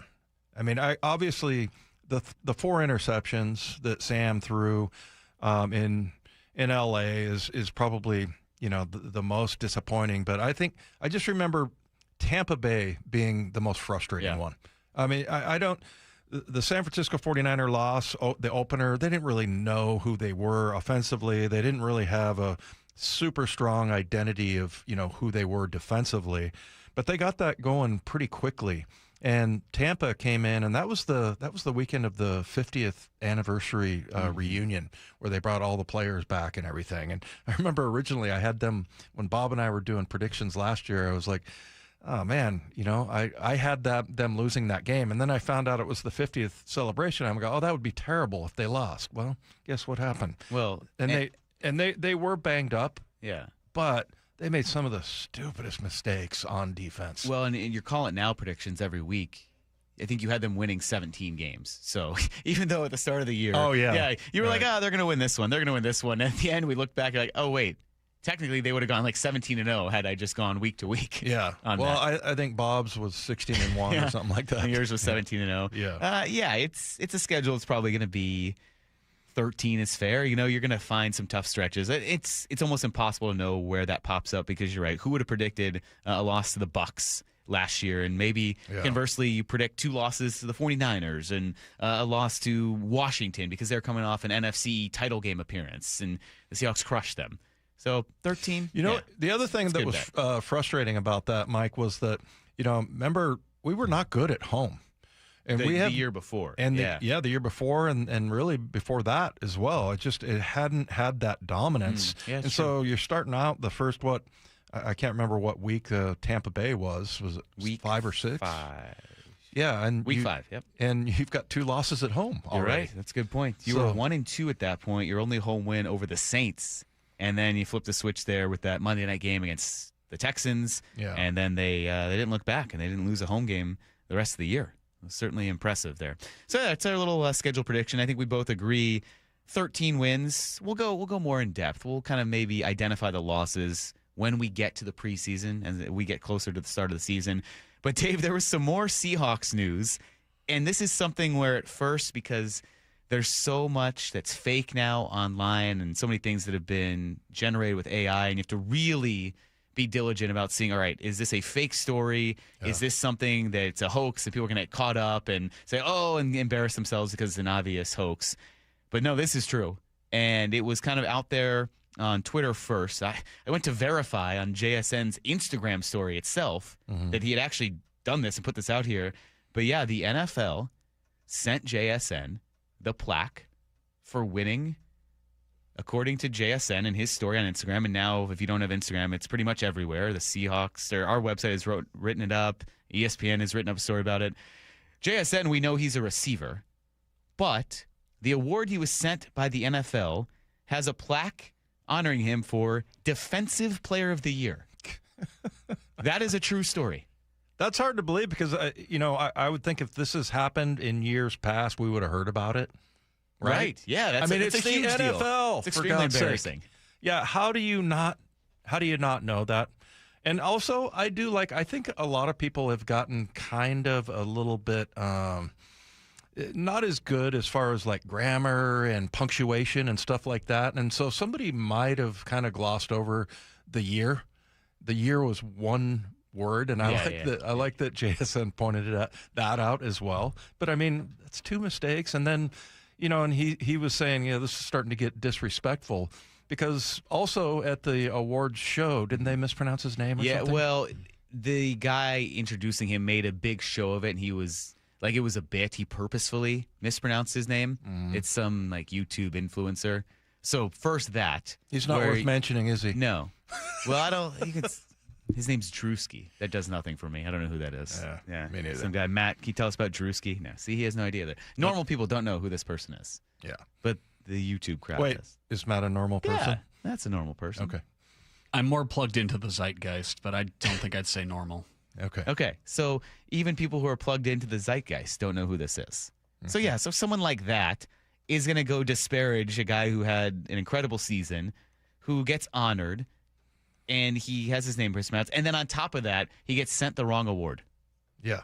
That's wild. You know what I'm thinking, and I hope that you talk about teams manufacturing ways or finding a way to put that chip on their shoulder, even if it's the tiniest thing. Well, it's a pretty big slight, and there you go. If you need any kind of motivation, JSN right there, and then his Seahawks teammates rallying behind him. There's your motivation. Look, hey, we have proof the NFL doesn't care about us, that they've kind of dismissed our Super Bowl as fluky. Everyone thinks, we wouldn't have won without that 2-point conversion that the Rams have whined about all offseason. And now they're putting the Patriots against us on primetime, and all anyone's going to talk about is Mike Vrabel and Diana Rossini, and they don't they don't pronounce our wide receiver's name, and they send him the wrong award. There you go, Seahawk fans. There you go. There's the chip on your shoulder. You can rally behind that. Yeah, no question. And and JSN, it's funny when he signed his deal down there, I happened to be out in the lobby, and so when he walked through, I was the first guy that he came up to,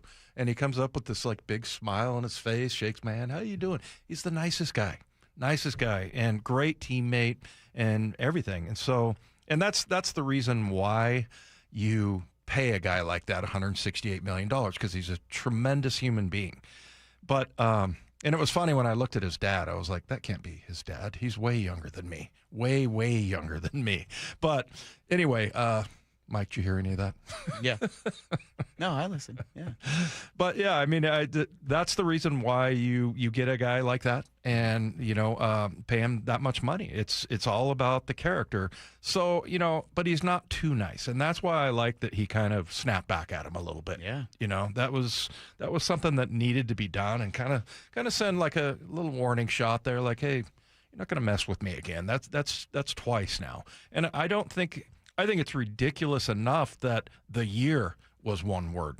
That's ridiculous. But then, doing the opposite, there's offensive players and defensive players. You've got to be kidding me. And you can excuse that if it's just so the trophy. If you haven't seen this, it says it should say Offensive Player of the Year, and there are normal spaces, so you can say that. But what Dave is saying is that the and year are together in one word. It looks terrible, but you can maybe excuse that. Like, all right, someone carving or however they do it, they don't put a little space, or they thought they had, and it's a tiny thing that looks like it's smudged together. But doesn't that start off with like a program, though, that if you type it in, that it would but so maybe show you up think with a red line underneath it. There's no excusing. Maybe think you hit a space and it went to the next line, and all of a sudden the space wasn't as big and it got pushed a little closer than you thought. Yeah. But there's no excusing. There's absolutely no excusing defensive. That's just not sloppiness. Right. That is pure sloppiness. That's just not inadvertent. That is completely not paying attention to who you're sending the award to. Right. Someone brought up a good point. Does that mean Myles Garrett got the offensive player of the year? Switched him up. Maybe. I don't know. Or they just made 2 defensive player of the year trophies. We need to investigate, actually. Where is the it's true... really just like the label, right? That Yeah. they print out, and I don't know if it's etched out or whatever from some program. I wonder what they did.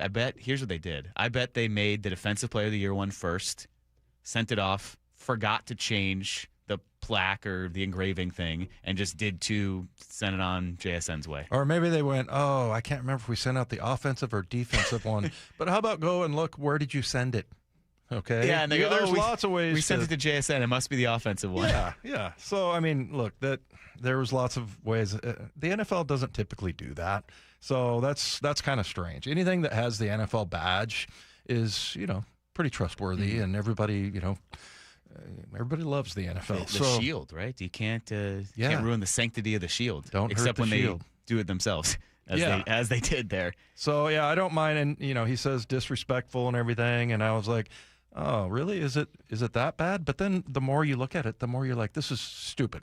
It's dumb. He could have reacted a lot more sort of violently, like I would have. Thrown the trophy and broke it. Exactly. Smashed it. Yeah, I don't care about this. And then send a picture of it back to the NFL. Here's your defensive player of the year trophy. Give me a new I'm nuts. Well, we do have some more Seahawks schedule news or potential schedule news we'll get into a little bit later. But, yeah, there are some Seahawks schedule thoughts and the annoyance of JSN getting the wrong trophy for the offensive player of the year. But tonight for the Mariners, it is the start of something new this year and something that you rarely see in Major League Baseball. Bryce Miller and Luis Castillo, both scheduled to pitch. We'll dive into how that's going to play out coming up next. Mike Lefko and Dave Wyman with you. Wyman and Bob on Seattle Sports and the Seattle Sports app. Think you know the Mariners? Not if you aren't subscribed to the Daily Mariners newsletter from Seattle Sports. That's what they've been waiting for. The latest Mariners news and injury updates, exclusives from Mariners insider Shannon Dreyer. You look at the pieces and how it works. Plus the best takes and breakdowns from your favorite Seattle Sports hosts and contributors. The Mariners seem to be trying to build something that I think is a little bit more sustainable. The Daily Mariners newsletter. Monster solo home run. Subscribe at seattlesports.com/newsletter. Why is K2 Vision RLE a permanent solution to glasses, contacts, and readers? How is it that you'll never develop a cataract after K2 Vision RLE? And how is RLE different from LASIK? Hey, it's Doctors King and Kopstein from K2 Vision RLE. We'll answer those questions and others when you join us for our free live webinar this Thursday at noon. Andy, what are some of the other questions you hear? Well, how long is the procedure and recovery? Or who's a good candidate for RLE? And we'll also answer how much does RLE cost? Is there financing available? Does insurance pay for RLE? Find out how K2 Vision RLE is the permanent solution to glasses, contacts, and readers. And cataracts too. Right, no more cataracts. K2 Vision's free live webinar this Thursday at noon. Space will be limited, so register now at k2visionrle.com. Join us at our free live webinar this Thursday at noon. Sign up at k2visionrle.com. Hi, I'm Chuck McDowell, the timeshare cancellation guy and founder of Wesley Financial Group, and I want to set the record straight. I am not an attorney. I've never wanted to be an attorney, and the truth is I really don't even like attorneys. If I sound like an attorney, I apologize. But what I've learned in my 15 years in the timeshare cancellation business is you don't need to be an attorney to get folks out of their timeshare. After 15 years and over 50,000 cancellations, I can tell you with confidence, we know how to get you out of your timeshare. Call us today and we'll send you our timeshare exit guide absolutely free with all your options for cancellation. Attorneys, this was meant to be funny, so please don't sue me, especially my friend Kenneth from Black River Falls, Wisconsin. Call now for your free timeshare exit info kit. 800-881-8686. That's 800-881-8686. 800-881-8686. Do you need a new roof? Then trust your neighbors at 3 Tree Roofing to get you taken care of this spring. Schedule your free estimate at 3treeroofing.com and secure $500 off your roof replacement. Right now, you can still take advantage of spring pricing and beat the summer rush. 3 Tree Roofing, your Puget Sound roofing experts. Step inside and let the excitement take you places. This is Muckleshoot Casino Resort, the ultimate spot for action that reaches incredible heights, luxury that knows no bounds, and live entertainment that always thrills. It's all at one incredible destination. So when you look for the best, look nowhere else. Muckleshoot Casino Resort, the biggest and best in the Northwest. Muckleshoot. It's National Safe Boating Week, and America's Boating Clubs of Washington wants you to know boating can be safe and fun. Always wear a life jacket, never boat under the influence, and take a safe boating course. America's Boating Clubs offer free Coast Guard approved vessel safety checks, boating skills courses, on-the-water training, and social activities. An educated boater is a better boater. There are 10 America's Boating Clubs throughout Washington State. Go to soundboating.com. America's Boating Clubs of Washington. John Curley here. This baseball season, step up to the plate and get the price of a new heating and cooling system in just 60 seconds on your phone with no pressure. Don't wait. Call the comfort people. HomeComfortAlliance.com. That's HomeComfortAlliance.com. Mariners and White Sox tonight at T-Mobile. 6:40 first pitch, pregame at 5:30. Listen live for free on the Seattle Sports app. Endless hours of research, seeking referrals, dozens of calls. Hiring the right attorney can be a challenging process during an already difficult time. J.P. Pendergast with Pendergast Law explains. In Washington State, Tom, there are thousands of attorneys to choose from. Referrals and online research can be helpful, but discovering the right attorney requires a conversation. It can be hard to identify integrity and authenticity without that interaction. So, what do you recommend? We encourage anyone looking for personal injury representation to call for a free consultation with our team before making a decision simply based on referrals or online research. Accident victims need an attorney that listens, demonstrates honesty, and is genuinely understanding of their unique circumstances. The care, attention, and preparation that our firm provides throughout the case mirrors the effort involved when taking on the insurance companies. Save time and avoid mistakes after an injury. Contact the caring and compassionate team at Pendergast Law. If you or a loved one has been injured in a car accident, call Pendergast Law. We can help. Dave Wyman here, and you've heard me talk about a local company for over a year now I really love working with, Harley Exteriors. You can expect a no-pressure consultation. They're great people to work with, and their windows are beautiful. I recently met with them, and I was excited to hear about the many Seattle sports listeners they've worked with. And now Harley Exteriors has stepped up with a can't-miss offer. Right now, get $450 off each new window, $1,000 off each patio or entry door, 12-month or 18-month no interest, no payment options, plus $200 off your final project total. If that isn't enough to get you started on a new project, I don't know what is. Schedule a consultation just like I did. Give them a call at 833-HARLEY, that's HARLEY, or go to harleyexteriors.com. Minimum purchase of 4 windows required for window discount. Qualifying windows must be 36 by 36 or larger. No size minimum on patio or entry doors. Financing subject to credit approval. Cannot be combined with other offers outside this promotion. Offer valid through May 31st. This hour of Wyman and Bob is brought to you by K2 Vision RLE. Wyman and Bob. From the Quantum Fiber Studio. Weekdays 2 to 7. On Seattle Sports and 97.3 FM HD2. The Mariners are going to do something today that we don't really see to this extent in Major League Baseball. And we keep throwing the word out there because it's kind of the best term to sum it up. I mean, it's a funny term, but it does accurately sum up what they're doing today. It's a piggyback day, which if you would have bet me how often we'd use that term over the course of the season, I would have said never. Yeah. And then we've probably mentioned the phrase piggyback about 50 times over the past week. So Bryce Miller gets the start today, and Luis Castillo comes on after. Right. Now, after is a moving target because ideally it's as late in the game as possible. But we just don't know, which adds to the unique situation here. Well, every once in a while we've heard about an opener. Yeah. Right? That's pretty common. I don't remember ever hearing, maybe they used something else. They didn't use the term piggyback. Is that something new maybe?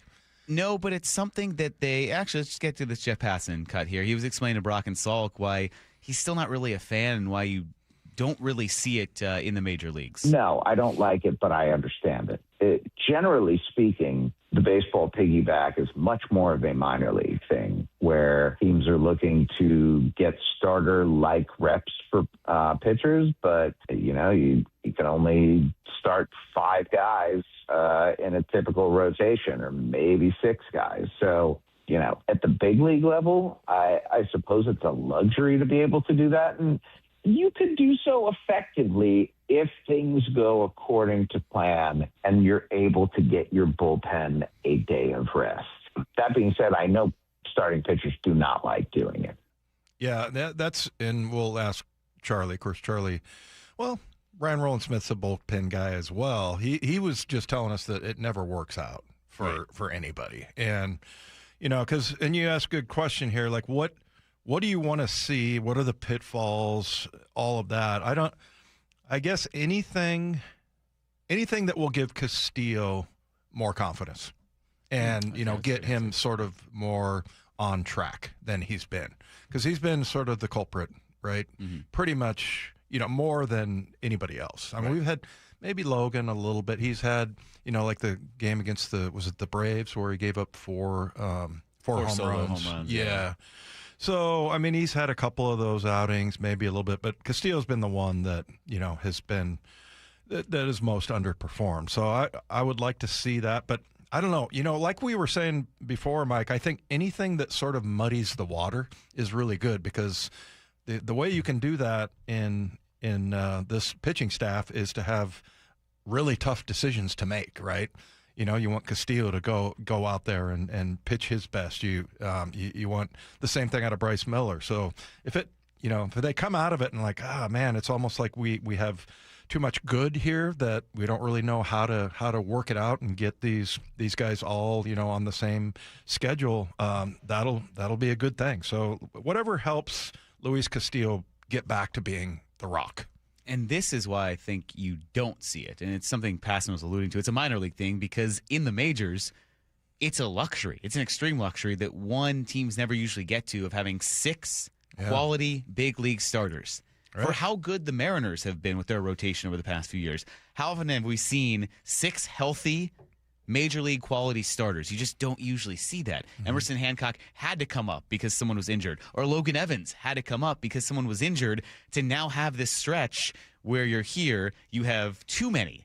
It literally is, because you have too many starters, and that never happens. That's why you're saying, do we ever hear this term? Well, no, because any team that has this many starters, you have to figure out something long term, but you never have this happen because someone's hurt, or just the sheer amount of good luck of drafting someone or developing them, or doing what the Mariners did, being able to find these 4 homegrown pitchers and then get Luis Castillo. Right. So you have all these guys now. I mean, you can talk about 5 homegrown pitchers now, essentially. Yeah. So 5 and Luis Castillo in your rotation. That's why you don't see this, because to have starters like this, it's a luxury that teams are just trying to patch it together and say, well, who's our 4th starter or our 5th starter? Look at the Astros, or the White Sox have gone through a few that we're seeing some new arms they didn't see last time out. So you're in an unfamiliar situation, and it's why you're not usually going to do this, because if they're major league quality starters, you want them to go through their normal starting routine and go out there and ideally pitch 6 to 7 innings every day. And so it would be kind of redundant to have another starter sitting there waiting.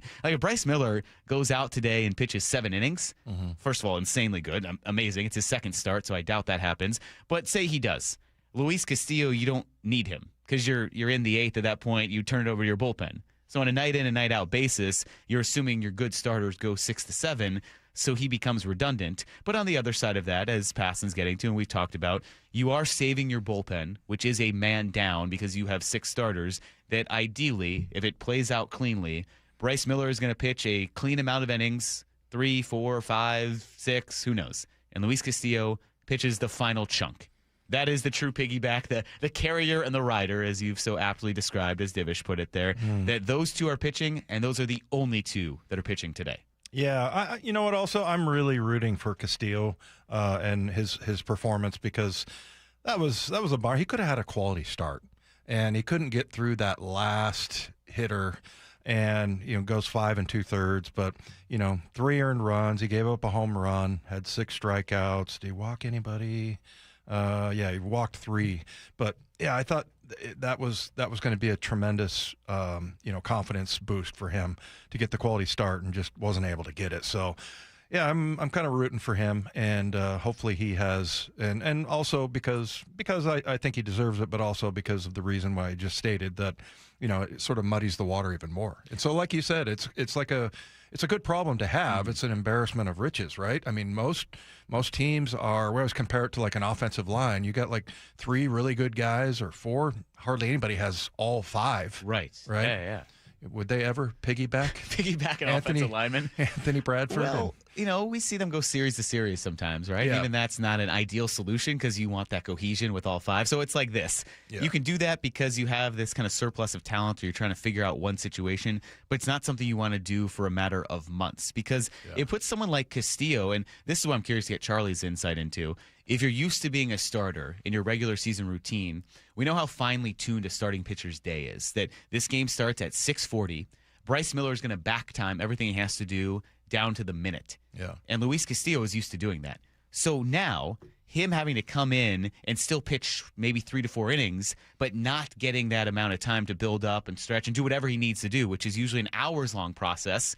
You're going to have maybe 30 minutes notice, if that, because you're tracking along and say Bryce Miller's cruising, but the pitch counts up and you can see, all right, by the 5th, he might be done. You could have about 30 minutes to get ready instead of an hour plus. So I'm curious to know how that affects someone. Charlie can certainly give some good insight. He'll join us at 4 o'clock. Charlie Furbush here from 4 to 5, and we'll weigh in on that situation because that's what awaits the Mariners tonight. Bryce Miller gets the ball. Luis Castillo gets it after him.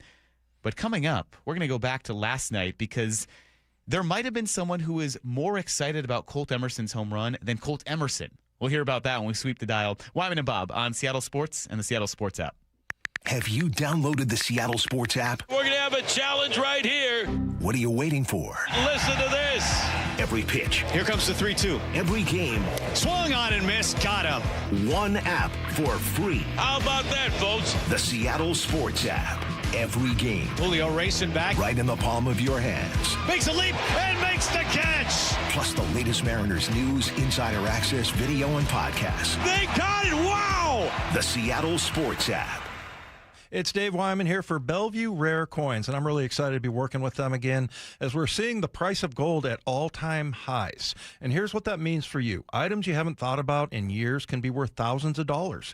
Old jewelry, coin collections, gold watches, necklaces, pendants.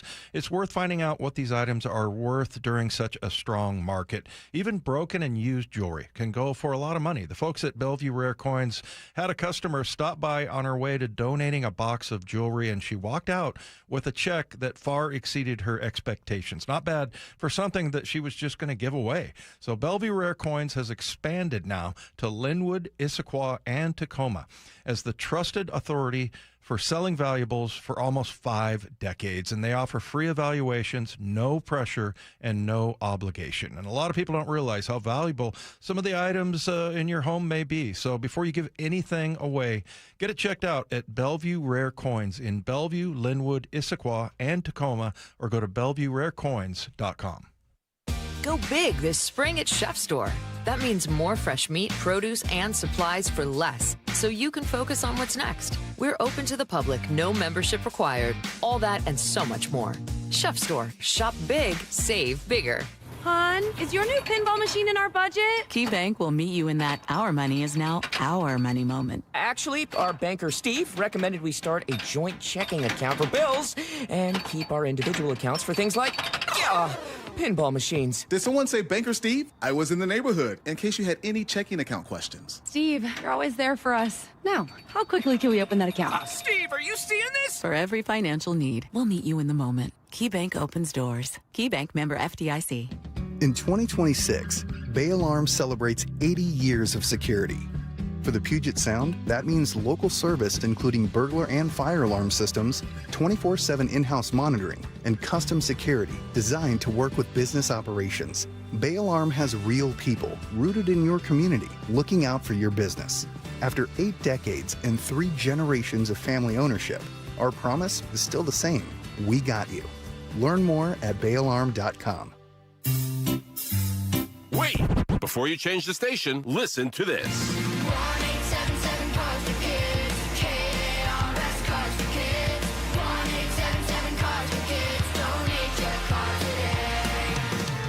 get your car at carsforkids.org.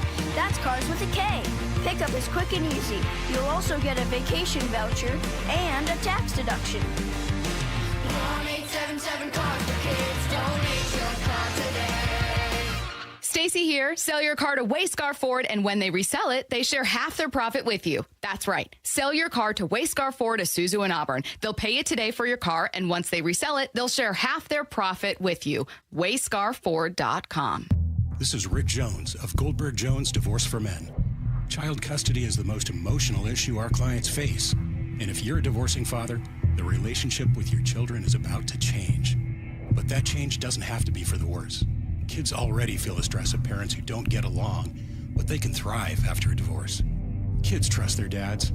Their dads trust Goldberg Jones. Go to goldbergjones.com to get your questions answered at no charge. goldbergjones.com. Mariners and White Sox tonight at T-Mobile. 6:40 first pitch, pregame at 5:30. Listen live for free on the Seattle Sports app. Check engine or ABS light on? Take the guesswork out of your warning lights with O'Reilly Veriscan. It's free. Ask for O'Reilly Veriscan. O'Reilly Auto Parts.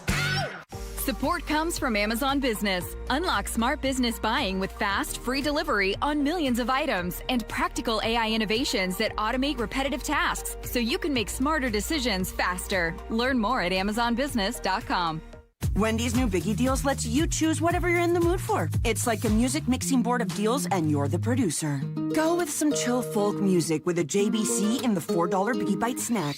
Try the drum and bass of deals with a double stack and a $6 Biggie Bag. Or go full-on sandwich symphony with an $8 Biggie Bundle, the grand finale of snacking. And the best part? They all come with napkins. $4, $6, and $8 Biggie Deals how you want them at Wendy's. Price and participation may vary. Single items at regular price. Prices may be higher in Alaska, California, and Hawaii. Progressive knows you think the grass is always greener. Like maybe you ride a motorcycle. But today, it's raining. So you wish you had an RV. But if you did, you'd have to listen to some guy parked next to it at a campsite plays acoustic guitar. Now, before you start wishing you had a boat, remember, your brother-in-law would invite himself every weekend. Permission to come aboard, Captain? But one thing that is greener is the money you could save when you bundle your RV, boat, or motorcycle with your home or auto with Progressive. Progressive Casualty Insurance Company affiliates and third-party insurers. Not available in all states or situations. The NBA playoffs are underway, and now you can trade every game on Kalshi. You can also trade on who wins each series, the conference finals, and the championship. San Antonio is currently trading at 19% to win it all, meaning a $100 trade pays out over $500 if they take the title. On Kalshi, you're trading against other people in a live market. No house, no odds makers. And as odds move, you can buy in or out anytime throughout the postseason. For a limited time, download the Kalshi app and use code PASS to get $10 when you trade $10. KALSHI. Kalshi. Trade on anything. Scanning the airwaves for the most interesting and entertaining stories of the day. Sweeping the dial. Every afternoon at 4:45 with Wyman and Bob. Presented by Silver Reef Casino Resort. We know Colt Emerson was excited about his home run, obviously. How could you not be? It's your first major league hit, and it's a home run. But I feel like Bryan Woo might have been even more excited than Colt Emerson was about his home run. Yeah, I just watched it like 10 times before I walked in here. It's like it was a great pitch. I mean, no, he's put together a lot of good at-bats already. I think everybody's already obviously seen just like the raw talent in spring training and watching him minor leagues and stuff coming up. But I think the discipline to be 20 years old and not just come out swinging right away says a lot about who he is and, you know, the caliber of player that he is already. To grind out some of the at-bats, falling behind, you know, getting into 0-2 feels like a lot of the at-bats, and then he's grinding them out, you know. Today was obviously, that last at-bat was the first time it paid off, but a lot of good at-bats and a lot of good stuff, you know, coming from them, whether they resulted in hits or not. But no, it's been cool to see. You said something there that kind of shocked me because I'd sort of forgotten. He's 20? Yeah. He can't even drink. No, and there was a second part of that. Easy, man. It was funny. So usually, you know, you do a beer shower. You hit a first home run or some big first moment in MLB, and everyone was saying, oh, okay, what are they going to do? And Daniel Kramer reported last night that Bryan Woo ran by afterwards and yelled, Fresca. Like, that's what they're going to dump soda on him. So I feel like they dumped a bunch of sodas on him. Yeah, man, it's amazing though, and you can see like Bryan Woo just blown away by it. And I think it's not only watching what he did. I mean, look at it. He got a lot of different stuff in there, right? He had a guy trying to steal on a walk, and he tagged him. It looked like he tagged him in the face. He was don't like, try that again. Yeah, he was kind of violent about it, but then and he had some weird things happen. The popped up.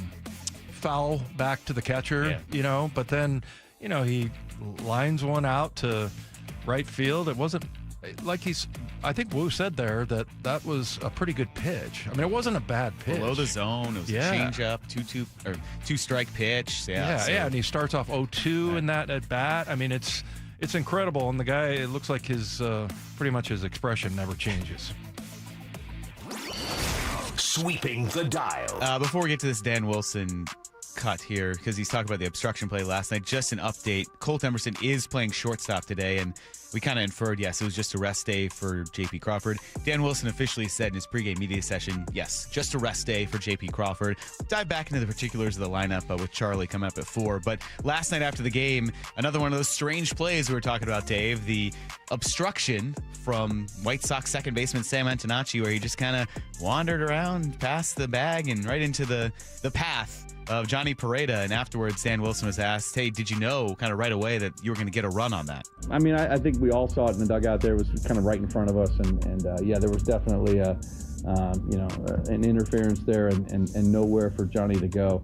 And so, it's just a heads-up play on all their parts, for Johnny to continue to go, for Carlos to continue to wave him. And that's a big play. That's the second run there, and getting us on the board a little bit deeper, giving us an add-on run. That's a huge play, and hats off to both of those guys for continuing to push it. Yeah, tough day for Antonacci. Mm-hmm. The other one is who's the catcher, Romo? Yeah, Drew Romo. Yeah. He was flustered, and I mean he didn't know which way was up. I don't think he was helping out his pitcher much, but he seemed like when Josh Naylor and Randy Rosarena got on the base paths, he seemed like he was a little distracted there. But hopefully get more of that today. What, the crazy plays or just the base stealing? No, just the the distraction by the Chicago White Sox. I mean, that Antonacci guy. I mean, what are you thinking? You've been doing that for you know where to stand, don't you? So I like that.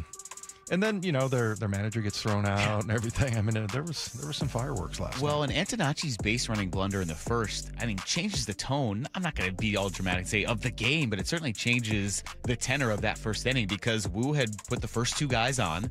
There's 2 on, no out. You just have been dealt a walk, and all of a sudden, all right, maybe this is going to be another one of those tough Woo outings where someone like the Cardinals got to him in the first inning or the Royals got to him in the first inning. Yeah. Well, no, all of a sudden, you try to do something a little too risky. There's 1 out. Woo settles back down. He's like, all right, just have a guy on first and 1 out. Gets out of that unscathed and then was never seriously threatened after that, except for the 3rd inning. But who knows what happens if Antonacci doesn't do that to start the game. Yeah, I'll tell you what, though. I don't blame him for doing that just because that's a rookie that, just got called up yesterday and that maybe he has a brain fart there and you are able to take third. But I think it was the first time I've seen that before in maybe watching baseball pretty closely for the last 15, 20 years.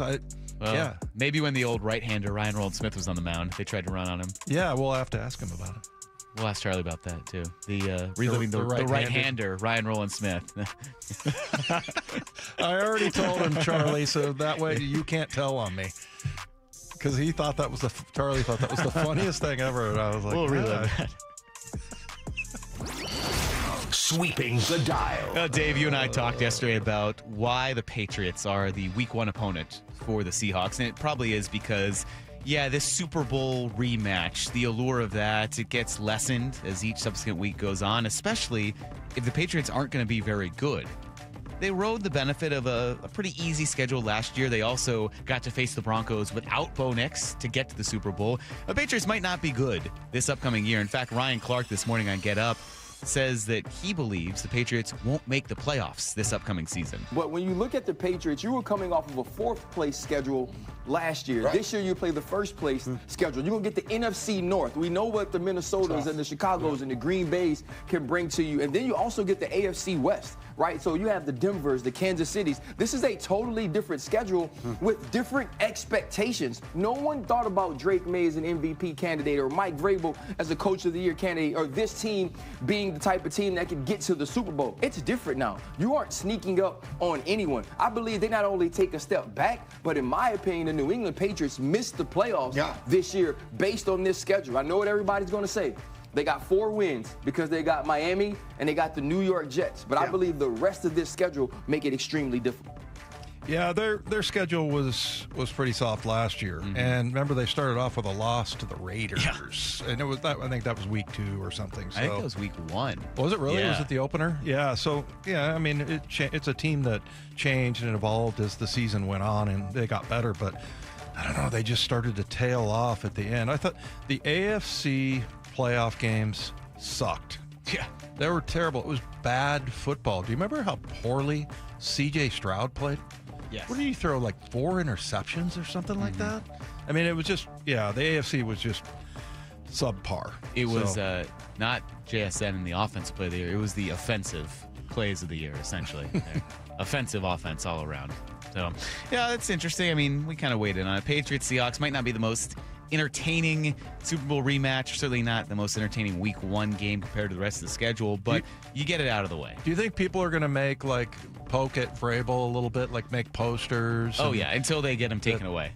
Yeah. I'm sure the league is going to be on high alert and tell the Lumen security people to confiscate those. Yeah, if they're too lewd. What do you want to call it? Lewd. Yeah. Good word, Mike. I was going to say risque.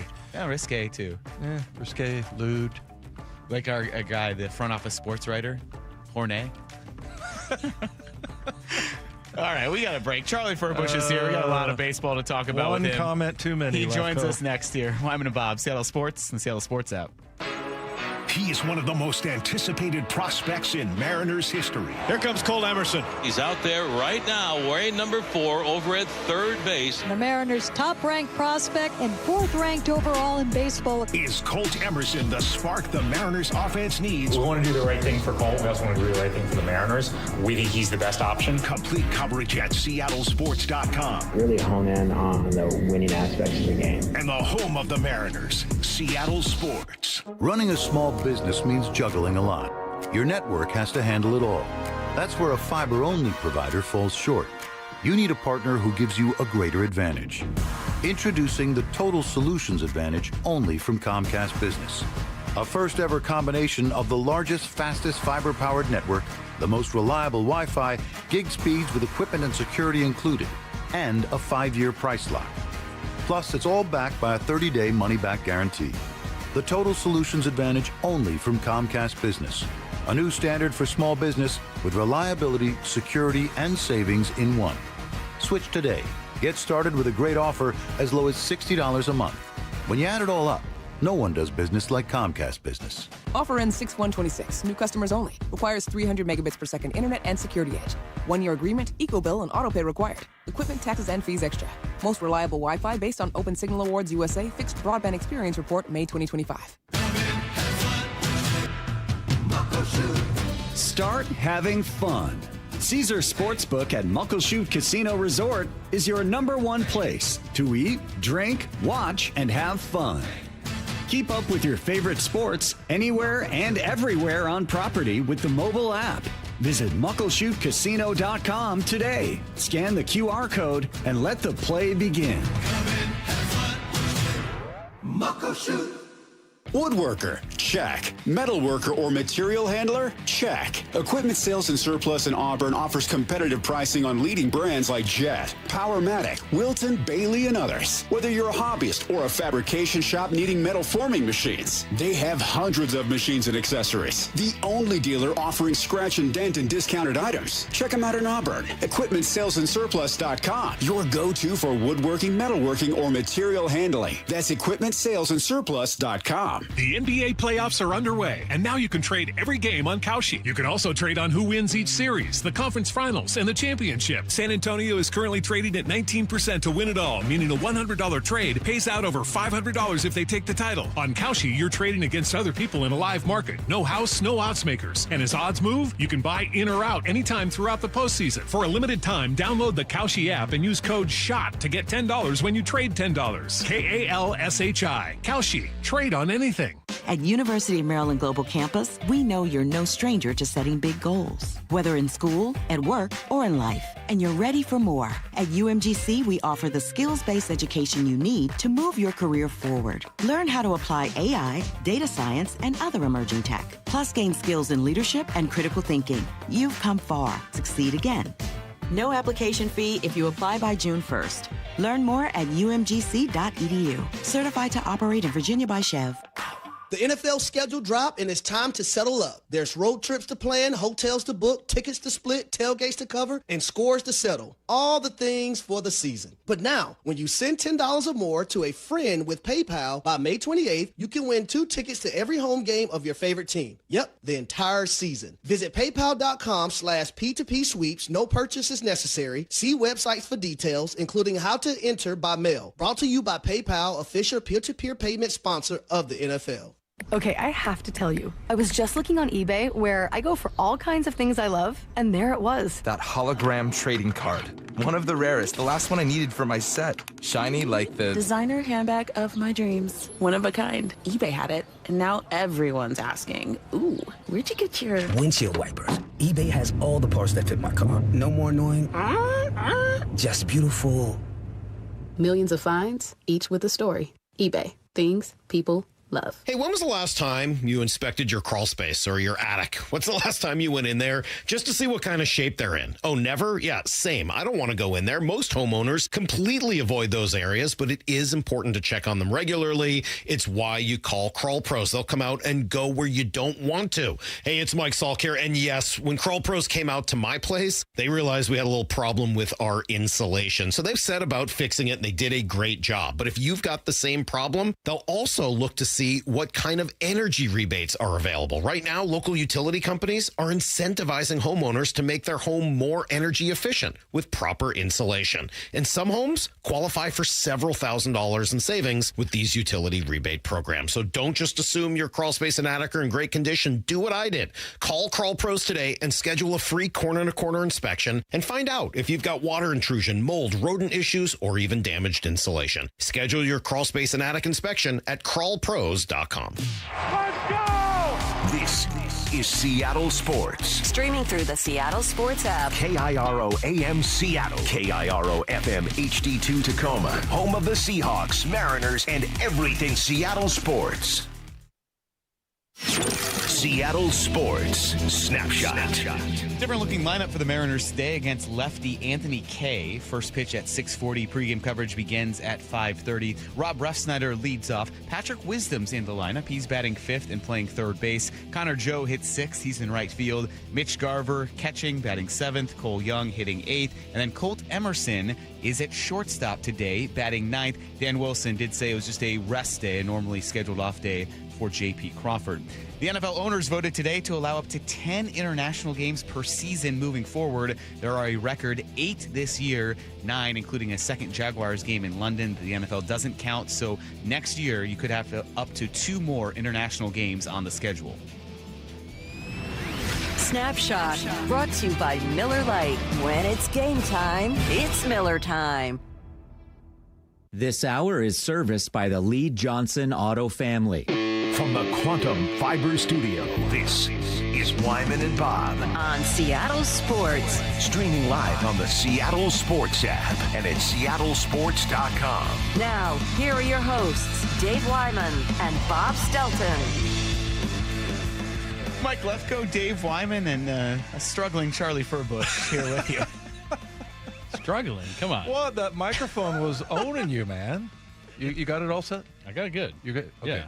That thing's going to fall straight down here. It was a little limp. I wasn't sure what was going to happen. You were wrenching that thing into your preferred position all during the break. Isn't that what you professionals do when you hop into the booth? No, we do that, but it doesn't take that long. Oh, okay. There you go. Right. Yes. Yeah. They know how to work their equipment a little easier. But, hey, you only come in once a week. We won't blame you. We appreciate you joining us, as always. That's right. I'm slowly getting better at this wonderful mic stand. Yeah. So thank you. I do want to say that I think I missed a lot of fun on Friday. It sounds like the second I left and just left you two alone there out at Victory Hall, all the fun broke out. You surprised? No, not really. Do you want to recount the story? It was the absence of Lefko. That's actually, right. That's right. Coincided with that. We only had to hear his voice, not see him. I've heard I missed that also. You missed that. Yeah, I said from out there, and I guess Matt, he was the killjoy. He piped us down, I guess, which was probably a good idea since we had a heart out. And I know that's why you do it. Otherwise, I'll talk. But anyway, I was saying, Charlie thought it was funny, but I was like, yeah, Lefko, it's nice being able to talk to you, but not have to look at you.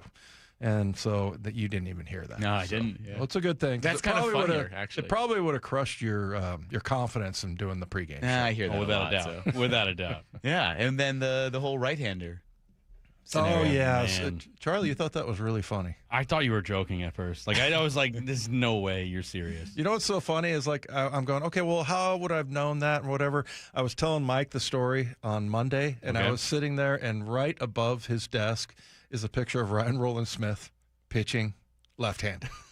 So I'm like, okay, yeah, I didn't. I mean, because we always call you the crafty lefty and everything. I guess he wasn't very crafty because we never talk about that. And I just thought he was a right-handed pitcher. Well, and Ryan had some explanation yesterday because Dave relayed the story to him when he joined us that he was actually honored that Dave thought he was a right-hander. He said it was a compliment. Yeah.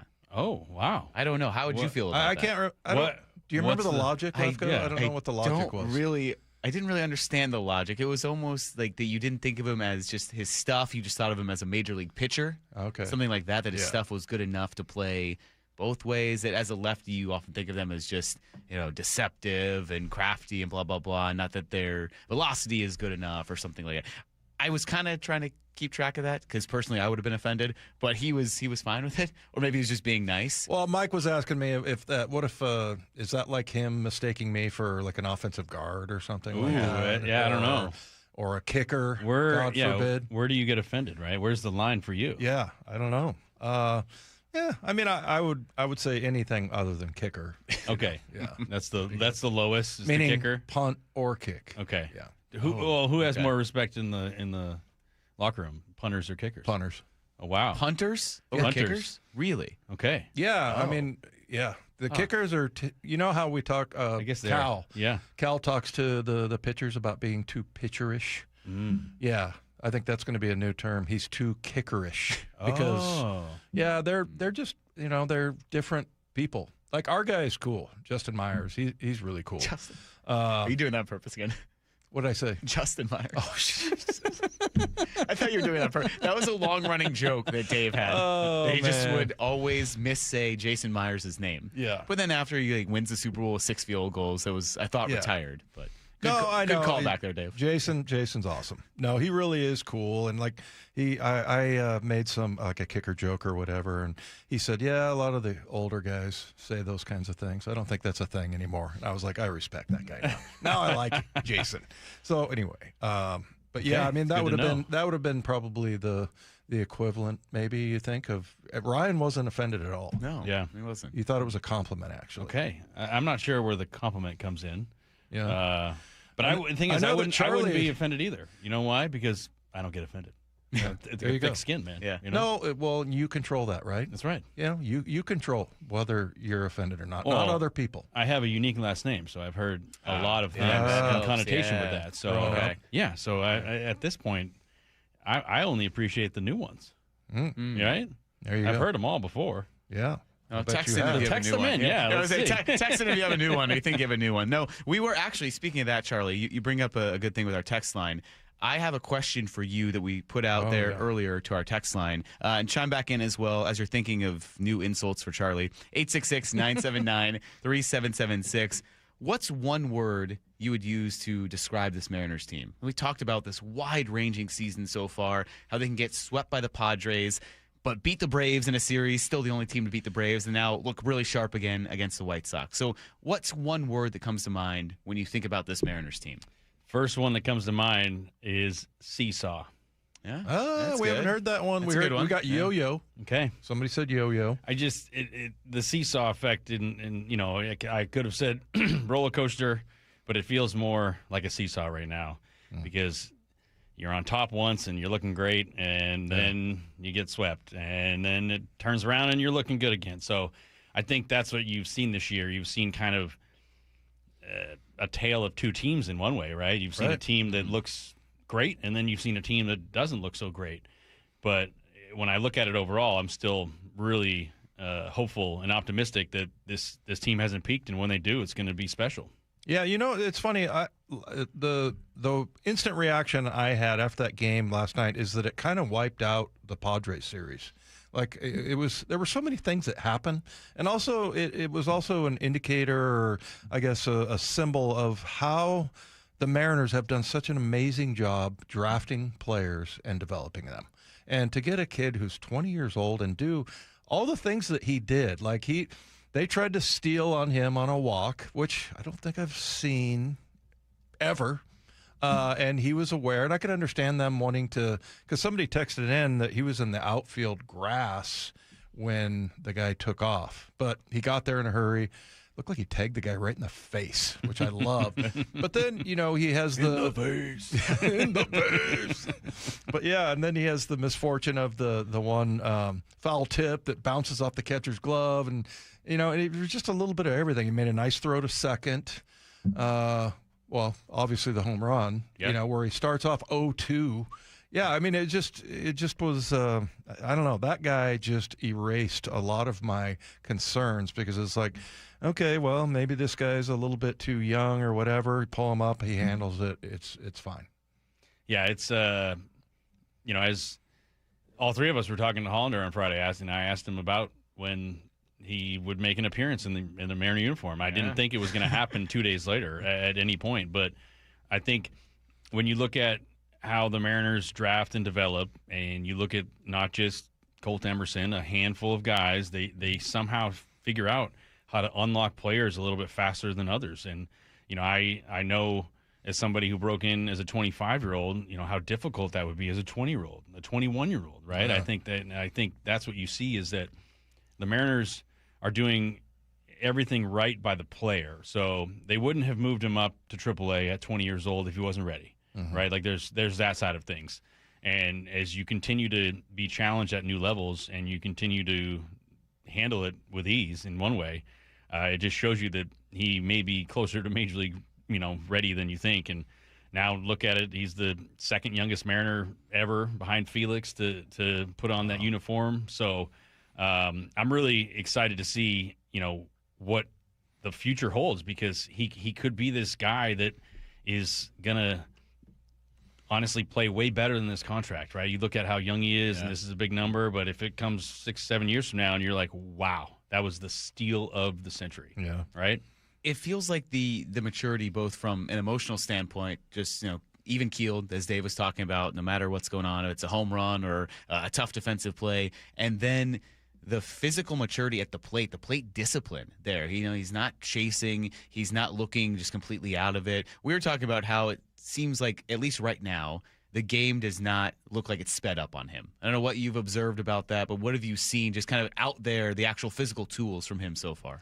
Yeah, I agree. It seems like the game is the same game he's always played, and he is handling it defensively, offensively, and even this like small moments I look at, he hits that big homer, and it's such a cool moment for your first hit to be a homer. Your family's there, everything's awesome. The team is just celebrating. You really just like sealed the victory, and I was just watching this on TV last night, just like wanting to see how he was going to react, how he was handling it, and that's what I continue to see is like there's a level of maturity that I would never have seen out of a 20-year-old, and he gets handed that trident, and he walks down the dugout, everyone's all excited, and It looked like he had done it before. Yeah. Like, he handled it, and it didn't seem to be overwhelming. And I think that's what when you get up to the big leagues for the first time, and I'm sure it's the same way in the NFL, it's like that first, you don't know what you don't know, and you're feeling things for the first time and having to navigate all that stuff. And I think that he certainly has a good head on his shoulders and is seemingly handling this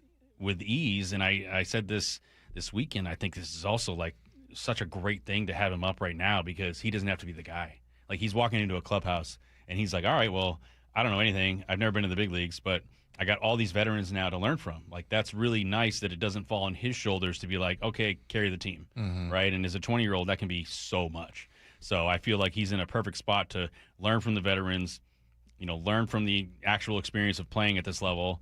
And, I think when we talk about that home run, I'm excited to see him run into one. Like, he barely got that, and was able to put a good swing on it on a really tough pitch down in the zone. So, I think handled that at bat really well, and to cap it off with a homer was just what a treat. I think, like you said, it really did kind of like flush the San Diego series away. Did that pitch look like it was a strike?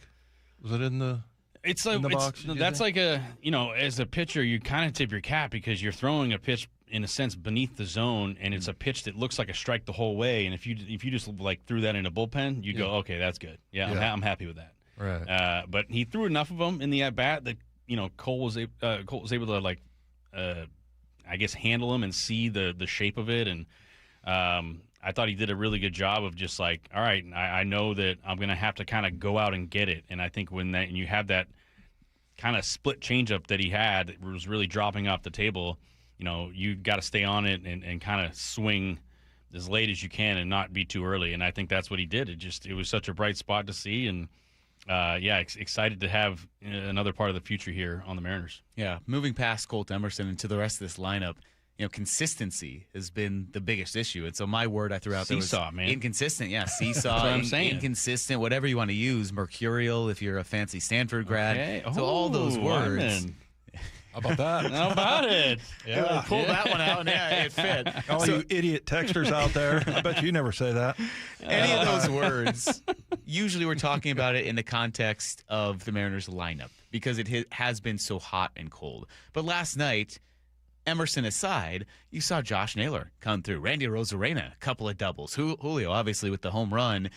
Have you seen something from the middle of the lineup now that gives you optimism that this is going to be on track, or is it still going to be this constant evolving process where, look, another lefty's in there today, and you're going to have to battle through that, or do you see signs that, hey, we're going to get this thing a little more stable when it comes to the middle of the lineup? I'd like to think so. And between Julio, Randy, and Naylor, I think that's going to be it's going to fall on their shoulders, right? And I think it's going to be like the team may kind of go offensively as these three guys go until Cal gets back. Yeah.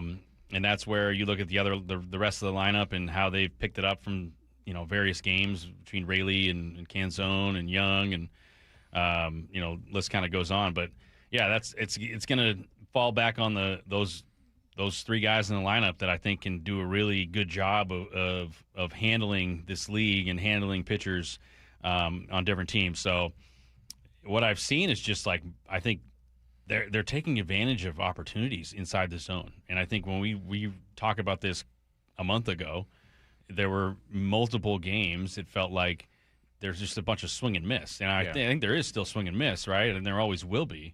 But it's certainly nice when Naylor gets 3 hits, right? And Randy ropes some doubles and Julio does some damage.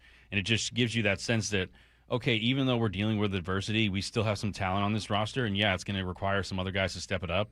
But, like, don't forget how good we really are and how good we can be because, like I said earlier, you still haven't peaked, right? And if everyone kind of chip away at this and come the All-Star break, it's looking different. Come the trade deadline, you're still in it. Like, there's a good chance that this team will continue to make moves to push themselves over the edge. Hey, we were saying the youngest since Felix. Mm-hmm. What about Junior?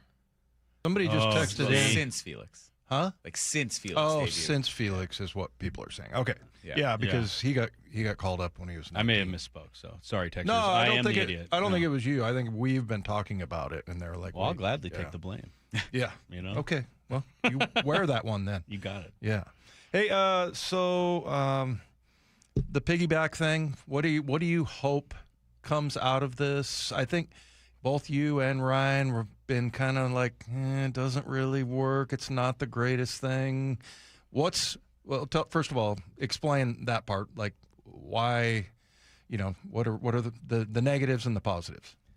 Well, a few things. The negatives are, when you look at the course of the whole season, you're essentially taking a start or two away from your better pitchers, right? At the end of the season, and from the personal accolades of wanting to throw 200 innings, 30 starts as a starter, that's maybe gets into question. So there's maybe a preference for some guys to not have it. Is that a bigger deal than we think for pitchers? Well, that's the 200 innings. You're walking off the field in your last performance if you got 30 starts and 200 innings. Real proud of yourself, because that's a challenge. I mean, look around the league. You don't see it very often. So anytime you're able to accomplish that feat, it shows how good you are over the long run. And I think that a lot of pitchers use that as the benchmark to be like, yeah, if I do that every year, then it's going to be great. But that's just hard to do. So nonetheless, the other part is the schedule, right? The schedule doesn't allow for the 6-man rotation to be effective, because in order to pitch the guys you want to pitch, and say you want to make sure, if it's 6-man, you want to make sure Bryan Woo pitches every 6 games. Right now they're in that stretch where it's 13 in a row. You can kind of navigate it, but you start mixing in off days, some bad performances, or a week with 2 off days, guys get pushed back 7-8 days. That's where it becomes an issue, and you actually can lose feel and momentum based on what you did previous outing, that it's almost too far in between outings, that it causes more issues than it does, I feel healthier because I'm not pitching as much, right? I think there is a sense from a pitching standpoint that the more you pitch, the better you are, because you just have a better feel for everything. So the 6-man thing is just really hard to pull off. Now, you can pull it off. Like I said this before, it's not like it's never been done. But at this point, I think the way Bryce Miller came back and showed that he is certainly ready to go, and from a velocity standpoint, it's hard not to roll with that every 5th day.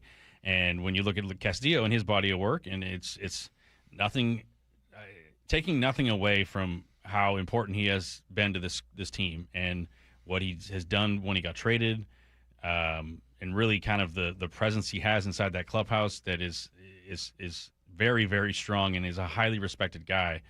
At the end of the day, and you know this, Dave, we're in the performance-based industry, right? Like, what have you done for me lately? And at the end of the day, Castillo is just not pitched up to his ability, his standards. Doesn't mean he's not good enough to get back there, but the way it works right now is that, you're the 6th guy, and we're going 5 guys, and they're not going to go stick him in AAA to get more starts, right? I think the play is to try and maximize his usage out of the bullpen, piggybacking Bryce right now, and we'll kind of see how this plays out. But, when I look at him specifically, maybe this could be a blessing in disguise that we're not realizing, that taking the workload off of a guy that has thrown so many pitches and innings in his career and saying, hey, we don't need you for 90, 100 pitches.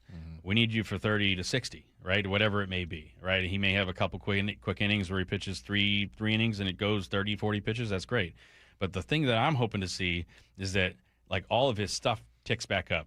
The fastball, the slider, the changeup, and everything says, okay, now I'll have more in the gas tank to show than having to maybe not really press the gas pedal because I got to throw 90 pitches, right? And know that even if my fastball is down today, I got to get through 5-6 innings. But when you're only throwing 3 or 4 innings at best out of the bullpen, you know pretty quickly you're out there to let it rip.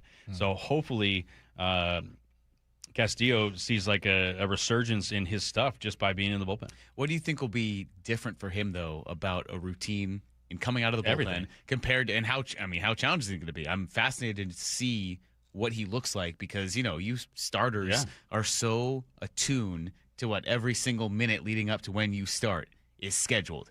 And Castillo has done that for so long. I know he has made a couple appearances last year in the playoffs, but that's a different scenario in relief. To now be a starter again, have this mindset in the regular season, and then just say, all right, well, I'm pitching whenever? I don't know. That would be the one where I'd have today, specifically in this piggyback situation. I mean, one, I think we should talk to Emerson Hancock about this. I'm sure he has an opinion on going to the bullpen and then coming back to the starting rotation. But that's the thing, is that you don't know what you don't know. And once you get out in the bullpen, it is so much different. It is a way different feeling. You don't know when you're going to pitch. Now, yeah, maybe he knows when he's pitching tonight, but there is a sense of unpredictability that you have to be kind of comfortable with.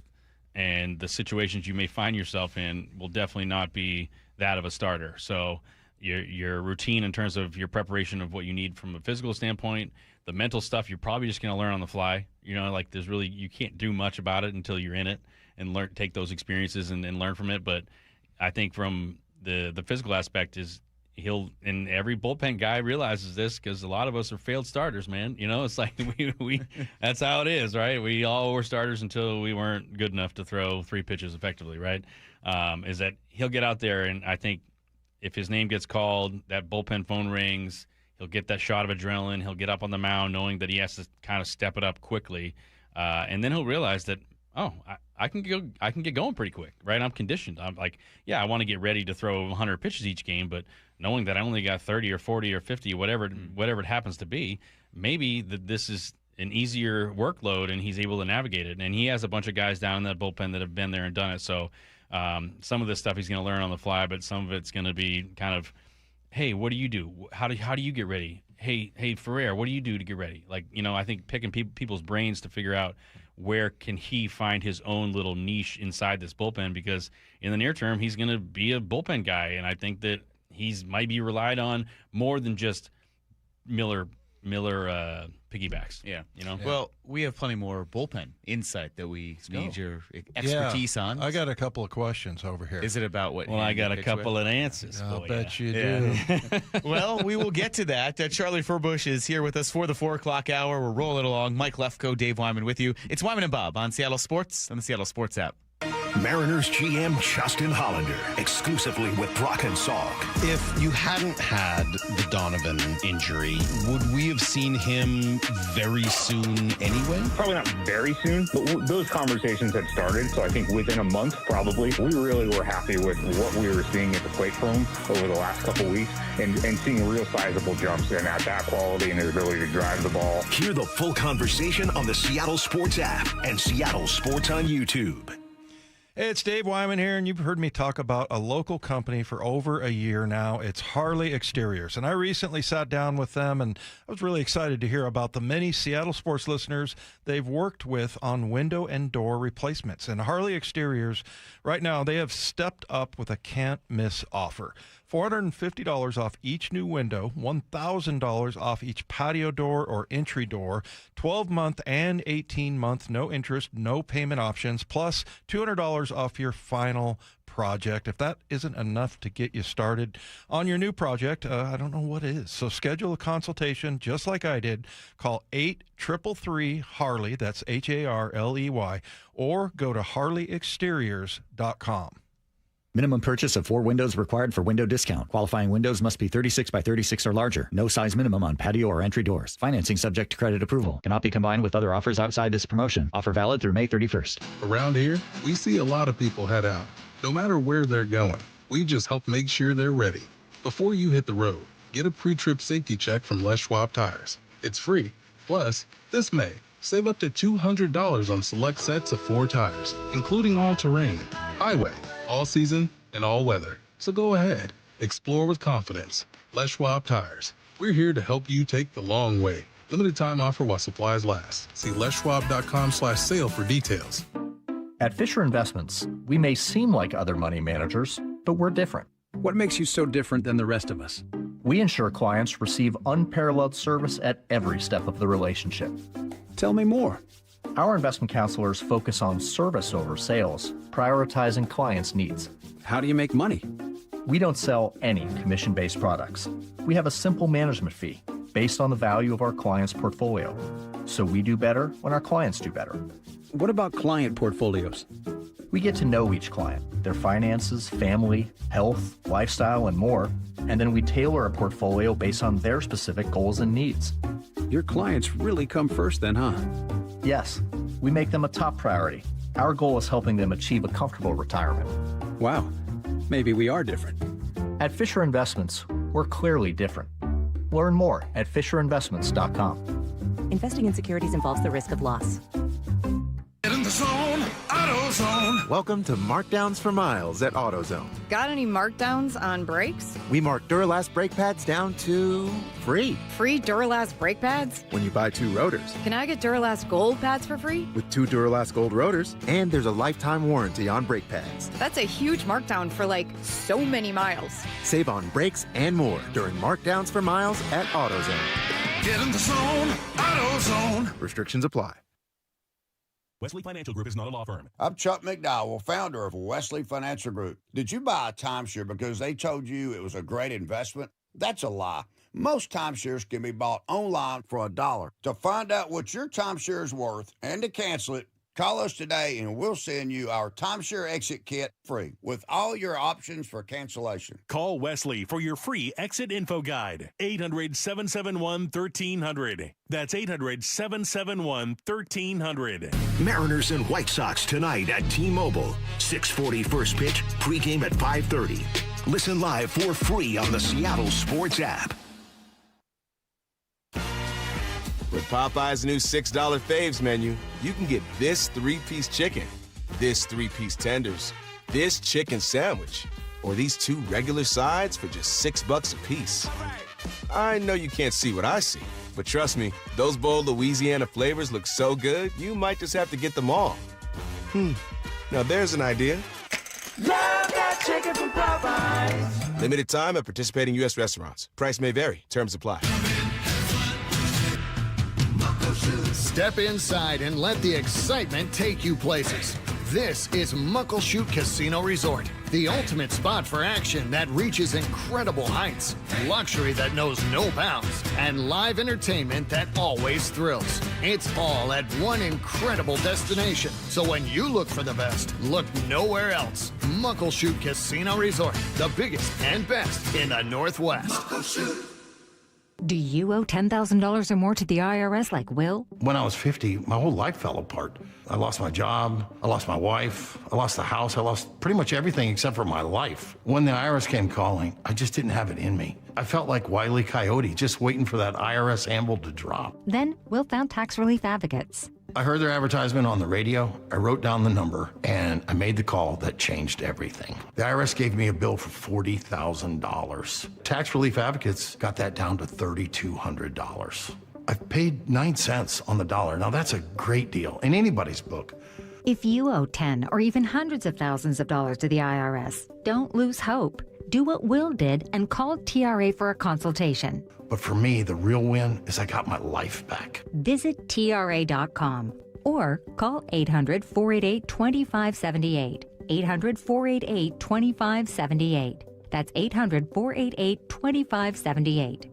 This hour is serviced by the Lee Johnson Auto family. Wyman and Bob. From the Quantum Fiber Studio. Weekdays 2 to 7. On Seattle Sports and 97.3 FM HD2. We're going to see something unique tonight. Game 2 of the series between the Mariners and the White Sox. Bryce Miller and Luis Castillo are scheduled to pitch. Charlie, I was joking, but kind of serious about how many times we'd say the word piggyback today. How many times you'd hear that on a broadcast, on our radio broadcast, on Seattle Sports or on the TV broadcast. I'd say close to 100. 100? Yeah, from all of us talking about it on the broadcast. Was that just something somebody made up, or is this something that goes back to... It's a good question. I don't know. Do you don't remember the it when days you of played? No, I mean, this is... Maybe idea. Charlie has CTE, too. I wonder... Hey, I have never had a concussion. How about that? Oh, congratulations. I've, never had one. You don't know what you're missing. I don't know. Have you ever had one, Lefko? No, I got hit in the head. But I don't so think you're concussion-free as well? Yeah. Okay. Yeah, Sweet. I remember the first one was my freshman year at Stanford. I ran down on a kickoff. And it was so, like I looked at on film, like I slipped and fell, and I went to get up, and somebody jumped over me, and their knee just barely hit my head. Didn't look that bad at all. I was gone for like 20 minutes. And then I finally woke up on the sideline next to my brother, and I'm like, Mike, where are we? Oh. Where's mom and dad? No way. My older brother played at Stanford. But yeah, I mean, it was freaky. It was kind of scary, actually. I bet. But then had many more, so I wasn't scared of him. After Now that. you know it's coming. Yeah. So it explains a lot. All right. Explains a lot. I'm at somber now. What were we talking about? It's okay. I'm just dumb, Dave. Yeah. So I You don't have an excuse. I don't have any excuse. Well, you should start throwing that concussion thing out there. Make up some stories. Yeah, there you go. That could be an excuse. No, I was about the piggyback thing. Like, when has that? I have no idea. I don't know that I've ever heard it. Here's my theory that is not true, but I think it'd be a fun theory. If way back in the day, to get into the ball game, you had to jump onto the guy's back and he carried you in. Yeah. From the bullpen. You know what I was going to say? The one other thing about the guys coming out of the bullpen, that's pretty badass when you're running out there and they turn off the lights. And I don't know if everybody does that, but I know. Remember, was it the Mets where they make a big deal with Edwin Diaz? With Diaz, and then they had like the firemen in Spanish, bombarderos or something like that. Well, yeah, so turn off Brash gets one, Munoz gets one. Well, and obviously you've seen the Mariners commercial about the bullpen entrance when they're walking into the cafeteria at spring break. And hey, Luis Castillo and George Kirby are the ones joking about that. Why they don't get it. Luis Castillo. Maybe the seeds for this were sown all the way back when they filmed that commercial. He wanted an entrance. He could get an entrance today. That's right. That could be the silver lining. That's a good idea. I've seen that commercial a few times. Yeah, you've watched a few times. Yeah, it's gotten ingrained in my head there. But outside of what that does, we're talking about the impact on the bullpen, and it is supposed to save the bullpen today if all goes according to plan. But you know that there's one less reliever now on the roster because they have 6 starters. So with this bullpen being a little thin, and with the guys they have and don't have, more specifically, no Brash, no Spire, Jose Ferrer is back. He looks really solid. What have you seen out of this kind of collective group of relievers? Yeah, it's definitely that's it. A collective group of relievers right now. And when you go into the season and you look back at who are going to be the guys, I don't think you foresee Spire or Brash getting hurt. Now it looks like Brash is on his way back and will be here sooner than later. But you mentioned a Criswell, a Hoppy, Ferrer. There's a bunch of guys that I think are having to step up in absences. So, not to mention another guy who I think is still looking really strong and is Munoz at the end of the bullpen. And I think that's where it's pretty nice to have him at the end. I know you mentioned Ferrer, but I kind of give him a bunch of credit because as things start to fall in place and everything starts working out how I anticipated it working out for the Mariners, then it's going to be really nice that, essentially you got to cover 8 innings because you got Munoz in the back end ready to, get 3 outs. So I think the bullpen is doing as good a job as it can right now. And, you look at some other guys that the Mariners have brought up and a guy like Davila, some guys that I think that you will continue to find value and be successful in this bullpen. And, we've seen this time and time again where the Mariners bring up a guy or get a guy and you're like, who is this guy? Yeah. Wait a minute. Oh, he's really good. Exactly. Oh, my gosh. So I think that's what you're seeing is you're seeing some guys that you wouldn't typically see that maybe are having to fill a spot due to an injury. And that just shows you, just back to what you said, Dave, like the Mariners draft and develop so well that even if they may not be a top 10, 20 prospect, he's still a really good pitcher and can be serviceable in this bullpen. Yeah. Who's the guy left go that got optioned down, or you might know, Charlie, the bullpen? Oh, Domingo Gonzalez. Yeah, Domingo. Yeah, so I mean, and he looked pretty good there for a while. I mean, a couple of rough patches, but like Criswell and Hoppy and Davila, like who of those guys that you've seen, who do you like the best? Who do you think looks the best out of those? It looks like to me Hoppy, because I'm just looking at, but I don't know if his stuff is different or what. He's got the big fastball, so I think it's easy to be attracted to the 98-mile-an-hour heater, and he's shown flashes when he's kind of throwing darts up there where he looks really good too. Mm-hmm. But I actually like Davila's slider. I think that slider that he has been kind of a surprisingly really good secondary pitch for a guy out of the bullpen who you really didn't know what you're going to get. So I point to his slider and say, yeah, that's the pitch that I think that is going to allow him to navigate this league in ways that would be more difficult if you didn't have kind of a strikeout pitch. Yeah. With that, are you not surprised, as you guys have been talking about, where the Mariners, it does seem like they have such a good track record of just anyone they bring in, they figure out what to kind of maximize and focus on to really bring out the best? And Paul Sewald may be the shining example of that, and he would discuss how they were able to analyze and highlight what he did well. Are you surprised at all that, maybe from a pessimistic standpoint, you go without Brash and without Spire, and during that stretch when they didn't have Ferrer for a few days, I was like, well, how are you going to get this done? I mean, this might be, and maybe it's a little reckless to say this at this point in the season when they're still under 500, that might be one of the underrated, more important stretches of the year, them getting through the Houston series, winning 3 of 4 without any of their higher leverage arms outside of Munoz. Absolutely. I couldn't agree more. And, that would have looked a lot different if that series, if they didn't win 3 out of 4, right? So you look back on those points in the year and you go, wow, that was those games were so important, and to know that we did it without our A guys, that just shows you that this team is way deeper than it appears. Do you have you got to know like the bullpen coaches or anything? And if so, who do you think is like the key, sort of the torch carrier there that, is able to, consistently going back to like Sewald and who were some of the other names back then, Mike? I'm trying to remember that they just bring these like Steckenrider and they had the S Brigade. They had like 3 S's. Swanson, of course, was in there. Yeah. But Sadler. Yep. Yeah. Casey. Yeah, Casey Sadler. Yeah. So keep going, guys. Yeah. Yeah, I know. I mean, Shevitz. it's been phenomenal. But I mean, as far as have you gotten a chance to visit with those coaches or anything stand out about them or the way that I know that a lot of the relievers have done some interviews and they talk about, the coaching and what, it's like they bring out the best in me. And I'm, do you know who is kind of the guy that sort of it all emanates from? Yeah, I mean, a lot of it is Pete Woodworth, no doubt. Yeah.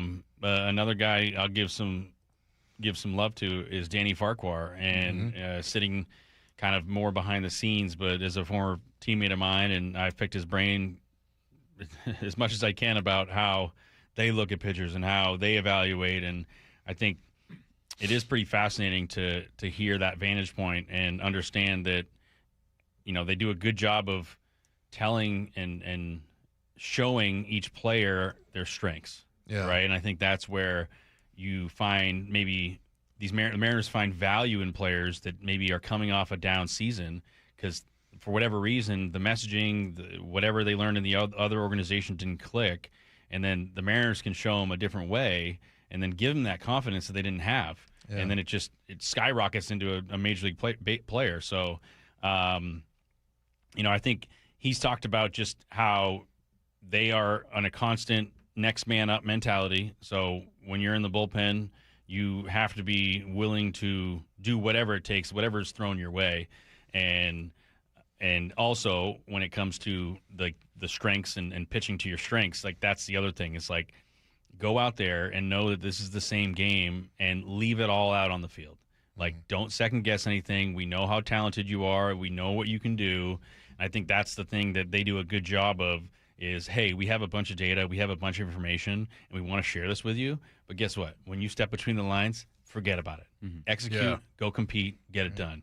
This is all great. This is all stuff we can learn from. But I think their messaging is, hey, get out on the field, go show your stuff, and have a good time. Like go have fun out there and play the game that you've always had fun doing. So the Mariners and then I think do a tremendous job with the bullpen, and I think you see that. You see that from time to time where guys are out there having fun, putting a smile on their face. Penn Murphy is another one. Oh, there you go. Yeah. I was just thinking of the S's, then I got trapped with Steckenrider, Sewald, and Swanson, Sadler. Swanson. There were a lot of them at one point. Yeah, and it just seemed like you said, they just tell him, okay, let's evaluate this guy. What does he do best?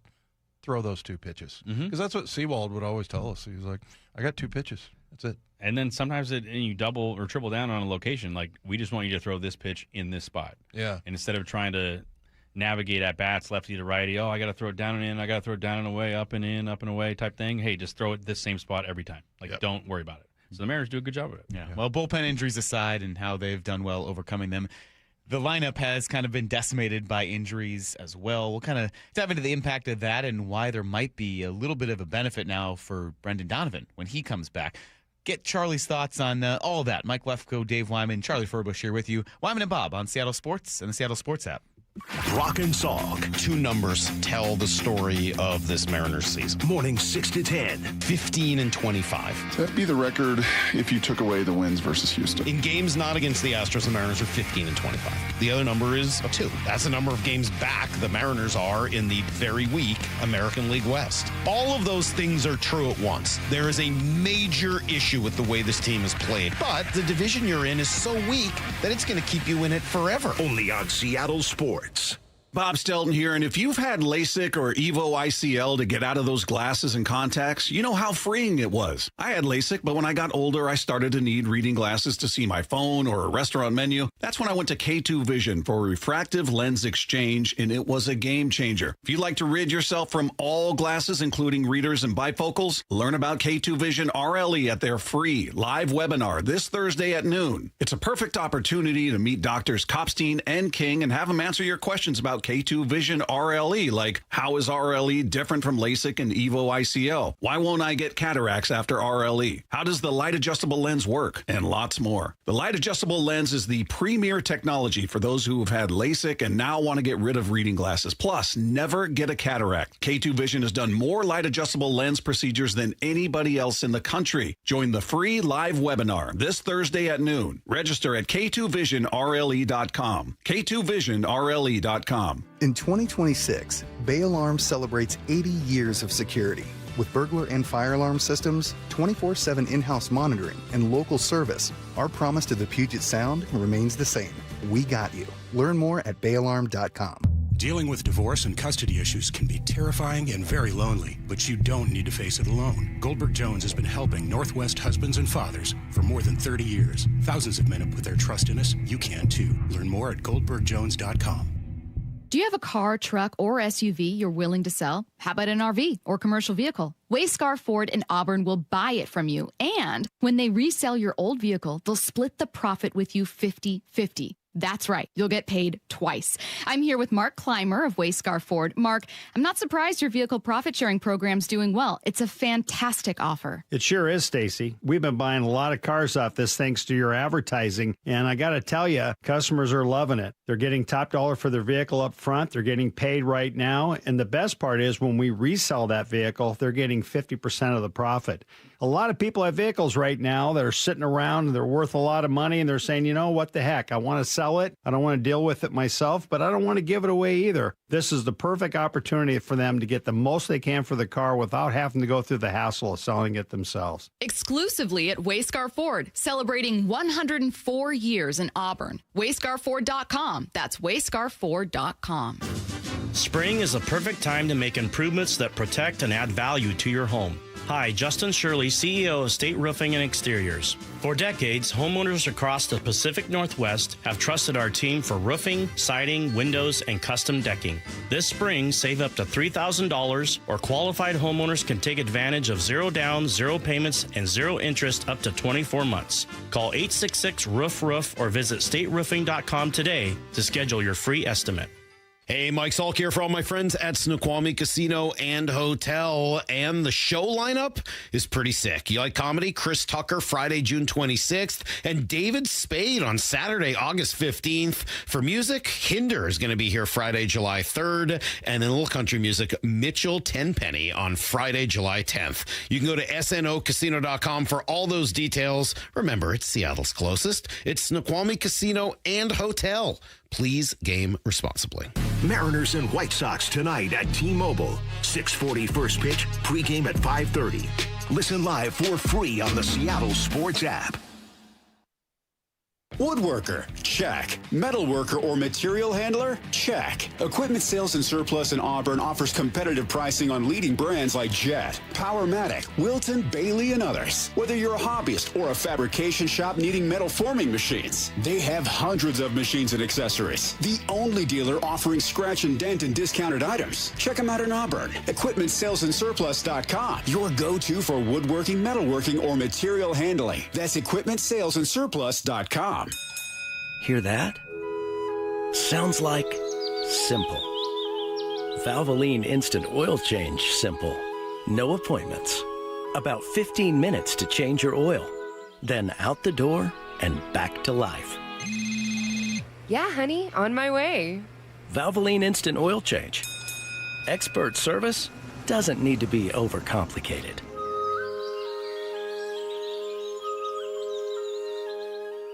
Hey, Brock Ewart here for my friends at Xfinity. Let's say you got a gamer down in the basement, like Titus playing his video games.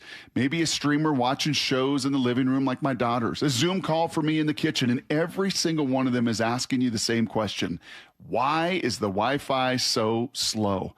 Well, now imagine Wi-Fi so intelligent it actually heals itself when there's a problem. Wi-Fi that reaches every corner of your home and makes everything in it work together. Imagine fiber-powered reliability. We're talking 99.999%.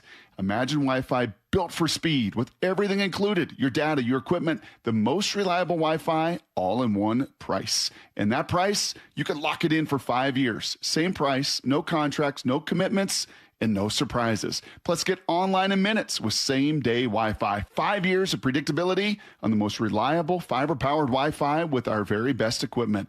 Imagine that. Some restrictions apply. Select plans only. 1-800-XFI and ITY. From the Quantum Fiber Studio, you're listening to Wyman and Bob. Weekdays 2 to 7. On Seattle Sports and 97.3 FM HD2.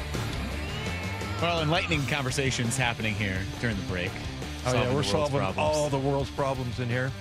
Certainly diving into the origin of piggyback. What do you call a beveraged drink?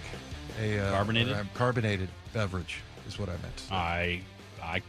As someone from the Northeast, I call it a soda. Called a soda? A soda pop. No, I'm kidding. What do you call it? Just soda. Well, I think there are certain regions here in Washington that have a different thing based on other ones. So I'm sure people text in. But Midwest, it is definitively pop. And then I got bullied and shamed into never saying that again when I went to school on the East Coast. So now I'm soda all the time. And then we know in the South it's like, or you had the thing in California. I don't know if this is a thing. We used to call everything a Coke. Yeah, I'm going to go get a Coke. Yeah. What kind? Root beer. Yeah. And then they ask what kind, right? Yeah. Huh. But that's the brand. I know, but it just became the generic So if you term wanted a for Sprite, you'd have to. A Coke. You wouldn't say I want a Sprite. You'd say I want a Coke. Yeah. And then they would give you a Coke. And you'd be like, no, you didn't ask me what soda I want. They didn't ask me what flavor. You see why people get so frustrated with other people. Yeah. Well, this all came about because we were diving into trying to find the true origin of piggyback, not the baseball origin, because the baseball origin, we figured out it's come from the minors and then it evolved, and you see it sporadically in Major League Baseball. We're going to see it tonight with Bryce Miller and Luis Castillo, but the actual origin of piggyback apparently is some word that was misspoken or misheard over time as a dialect evolved about a pack. You were like picking a pack, and then that got muddied into piggyback eventually. Do you remember There's Something About Mary? Oh, yeah. Remember Warren wanted the piggyback ride? And he screwed up his... That's a piggyback ride. Yeah. Right? Yeah. Yeah. That would work. I have no idea why, because pigs don't... No, they don't. Don't put their babies on their back or anything like that. So I don't know where that comes from. Pigs really should. They should do that. Yeah. This is one of the better conversations. You're going to want to go home and re-listen to this. Yeah. I was like, why did I come I'm going to try to go home and have enough Rainiers to forget it, is what I'm going to do. Enough Cokes? What kind? Rainier. Yeah, exactly. Wow. Couple vitamin R's for you. Yeah, that's right. There you go. We got 253 saying cola instead of soda I think pop. that's what we used to say. Oh, cola? Cola. Not Coke? Yeah, not But Coke. I guess I wouldn't say soda. I'd just say the drink I wanted, right? Like, it seems like it would be so difficult to say, I want a soda. Oh, what kind of soda? What kind? Like, what do you mean? Why don't I just say this drink I want? Just say, I want a 7-Up. Yeah.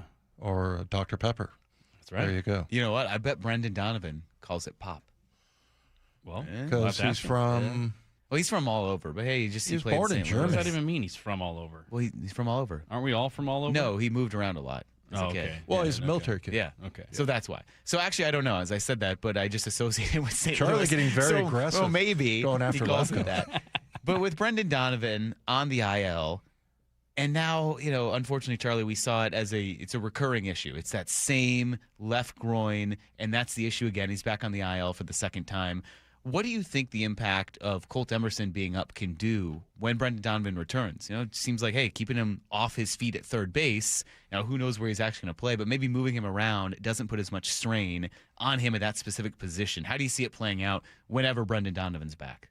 Yeah, I think when Donovan does come back, it'll be interesting to see where they put him, and knowing that he doesn't have the most amount of experience at third base. It made obviously a good fit going into the season, and I don't think anyone knew exactly when Emerson was going to arrive. And now that he's here, I would imagine that they're going to do everything in their power to, give Colt as many opportunities as they can. And when Donovan comes back, it may be, all right, you're going to play a variety of positions. It may be DH, maybe it's second base, maybe it's left field. I mean, who knows where, he ends up. But I think that's where, when you talk about Colt Emerson, I just feel like he could be this guy that everyone wants him to be, right? In one way, shape, or form, we're still sitting here being like, Julio's going to get an MVP award, right? He's going to get an MVP award. Now, I think that's the same type of player in one way, shape, or form that you have in Colt Emerson, is like an MVP type caliber player, someone that comes up this young and is this good. Just think about when he's 25, 5 years later, how much that experience is going to pay off. So that's what's just so great, is that, yeah, maybe in one way, shape, or form, from an organizational standpoint, you don't want to start the service time clock early, but if this guy's going to help your team win, then you might as well, right? This is crazy. What's going on? I still can't get over it. I think he's like 2.5 months from turning 21 years old. I mean, you feel like you always talk about Major League Baseball and how hard it is, and it is, right? I mean, it chews people up and spits them out, especially a kid like that who has, looks like he's an 8th grader, and it's crazy what he's done. Tell him that. Yeah. Now we've got Ty France memories. Uh-oh. Oh, yeah. Did you ever hear that story? Yeah. Ty France. One of the great Wyman stories. Yeah, I was like, man, he wasn't even on set. He was like over in the dugout or something. We were talking to him from Edgar's. I was like, yeah, your picture here, your bio picture, looks like you're 12 years old. And he just sat there. Wow. Didn't say a thing. Didn't say a word. Just sat there in silence. I think we have the audio. I'm like, all right, let's move on from that. I don't know if he got offended or what, but no, I mean, it's absolutely crazy. Ty, I wish you were out here. I took a picture of your photo on the San Diego State website when you were in college, and the picture looks like you're 12. Bob saved Dave there. Bob gave me a courtesy laugh. Yeah. It was the silence felt a lot longer. I got to be honest. I guess there wasn't a punchline, though. No, there really wasn't. There wasn't. And I don't know why, but I was just marveling over that. And I thought maybe he would say, oh, yeah, people have told me that before. I got a young face, whatever. But there was nothing. Yeah. It was good. It was a good move by him. Cool story, bro. Yeah. He should have said that. It would have been better. It would have been less awkward. Exactly, yeah. Well, and on that note, Charlie, in this segment about nothing, we do come to an end here. So appreciate Fun hour. Really flies was. by. Oh, it does. Fun hour. That's flies right. by as always. Our thanks to Charlie Furbush. He'll be back next Tuesday, 4 to 5, like always. So we got to step aside and turn you over to our usual guy at 5 o'clock on Tuesdays. We're going to come back with El Hombre after this. Wyman and Bob on Seattle Sports and the Seattle Sports app. Think you know the Mariners? Not if you aren't subscribed to the Daily Mariners newsletter from Seattle Sports. That's what they've been waiting for. The latest Mariners news and injury updates, exclusives from Mariners insider Shannon Dreyer. You look at the pieces and how it works. Plus the best takes and breakdowns from your favorite Seattle Sports hosts and contributors. The Mariners seem to be trying to build something that I think is a little bit more sustainable. The Daily Mariners newsletter. Monster solo home run. Subscribe at seattlesports.com/newsletter. Hey, you mind keeping it down up there, please? KeyBank will meet you in that I need new neighbors moment. Rick, it's your mortgage loan officer, Beth. I was in the neighborhood and wanted to let you know your home loan application's been approved. Beth, you're always there for me, and not a moment too soon. Are your neighbors bowling with grand pianos again? And apparently raising livestock? Ew. For every financial need, we'll meet you in the moment. KeyBank opens doors. Equal housing lender. NMLS number 399797. 30 years ago, Davis Law Group was founded to be the best law firm for our clients and our community. Our core values are to win, help, and serve. It means our success is defined by the difference we make in our clients' lives and the impact we can have in our community. Not by giant settlement checks or shiny offices. Our mission to lift up the vulnerable extends beyond the courtroom to our charity partners, promoting safety, uplifting students, accident victims, foster youth, and the elderly. If you've been injured and want better results for your claim and for all of Washington, call Davis Law Group today. T-Mobile has an exclusive bundle for customers 55 and up. I'm Sarah Bowl. Yeah, I'm Frank Bowl. A reliable network is key for us. And with T-Mobile, it's been wonderful. And going to the 55 plus plan saved us so much money. A lot. And that's important. Trying to keep costs down. The home internet's been perfect. It's fast, it's quick. The setup was so easy, it took less than 15 minutes. It was like, ta-da! If you want simplicity, coverage, reliability, you want the whole package, T-Mobile has it. Right now, T-Mobile customers 55 and up can get 2 phone lines on America's best network, plus America's fastest 5G home internet for just $30 each. $30 per month each line with autopay plus taxes and fees. Minimum age 55. Pricing for home internet rely on 2 lines of essentials. Choice 55. $35 connection charge per line required. Best mobile network and fastest 5G home internet based on analysis by Ookla of Speed Test Intelligence data 2H 2025. All rights reserved. Lunch was great, but this traffic is awful. Can we stop at a bathroom? Are you all right? I keep having stomach issues after eating, like diarrhea, gas and bloating, abdominal pain, and sometimes oily stools. Sound familiar? Those stomach issues may actually be a pancreas issue called exocrine pancreatic insufficiency, or EPI. Creon pancrelipase may help manage EPI. Creon is a prescription medicine used to treat people who can't digest food normally because their pancreas doesn't make enough enzymes. Creon may increase your chance of fibrosing colonopathy, a rare bowel disorder. Tell your doctor if you have a history of intestinal blockage or scarring or thickening of your bowel wall, if you are allergic to pork, or if you have gout, kidney problems, or worsening of painful swollen joints. Call your doctor if you have any unusual or severe gastrointestinal symptoms or allergic reactions. Take Creon as directed by your doctor and always with food. Do not chew capsules as this may cause mouth irritation. Other side effects may include blood sugar changes, gas, dizziness, sore throat, and cough. These are not all the side effects of Creon. Call 800-633-9110 or visit creoninfo.com to learn more. That's CREONinfo.com. I'm asking my doctor about EPI and if Creon could help. Your summer starts now with Memorial Day deals at the Home Depot. It's time to fire up summer cookouts with the Next Grill 4-burner gas grill on special buy for only $199. And entertain all season with the Hampton Bay West Grove 7-piece outdoor dining set for only $499. This Memorial Day, get low prices guaranteed at the Home Depot. While supplies last, price and valid May 14th through May 27th. U.S. only, exclusions apply. See homedepot.com/price match for details. Okay, class, let's begin. Psst, love your boots. I just sold a pair like that on eBay. Oh, really? Yeah, it took like 2 seconds to list, and they sold almost immediately. I've been selling everything lately. Some chunky boots, a faux fur coat I never wore, and a vintage chair that was more of an expensive clothing rack. You know, I actually bought these on eBay. Wait, are you Kitty Sell Stuff from Brooklyn? Okay, quiet, please. Find what you love, sell what you don't. eBay. Things people love. Finding great candidates to hire can be like, well, trying to find a needle in a haystack, but not with ZipRecruiter. Its powerful technology actively finds and invites qualified candidates to apply to your job. So while other companies might deliver a lot of hay, ZipRecruiter finds you the needle in the haystack. See why 4 out of 5 employers who post a job on ZipRecruiter get a quality candidate within the first day. Try ZipRecruiter for free at ZipRecruiter.com/free. That's ZipRecruiter.com/free. ZipRecruiter. I need a little range, step to the range, come on, meet me at the... Introducing the new Chick-fil-A Jalapeno Ranch Club Sandwich. With that juicy Chick-fil-A chicken on a buttermilk ranch bun, jalapeno ranch sauce, and pickled jalapenos, it's a little ranch with a lot of kick. The new Chick-fil-A Jalapeno Ranch Club with original spicy or grilled filet. Available for a limited time only. Order ahead on the Chick-fil-A app. Let's go! This is Seattle Sports. Streaming through the Seattle Sports app. KIRO AM Seattle. KIRO FM HD2 Tacoma. Home of the Seahawks, Mariners, and everything Seattle sports. Seattle Sports Snapshot. Bryce Miller gets the start for the Mariners tonight, while the M's will face White Sox lefty Anthony Kay. It's also piggyback day with Luis Castillo getting the ball after Miller. Pre-game coverage begins here at the bottom of the hour at 5:30, 6:40 first pitch. NFL owners voted today to allow up to 10 international games per season moving forward. There are a record 8 already upcoming this next year. They don't count the second Jaguars game in London, so technically already 9 this upcoming season. And some NBA news, Jason Kidd is out as the head coach of the Mavericks. Snapshot, brought to you by Miller Lite. When it's game time, it's Miller time. Yeah, you know what you can get me, Pee-wee? What? El Hombre. That was a catastrophe. I know.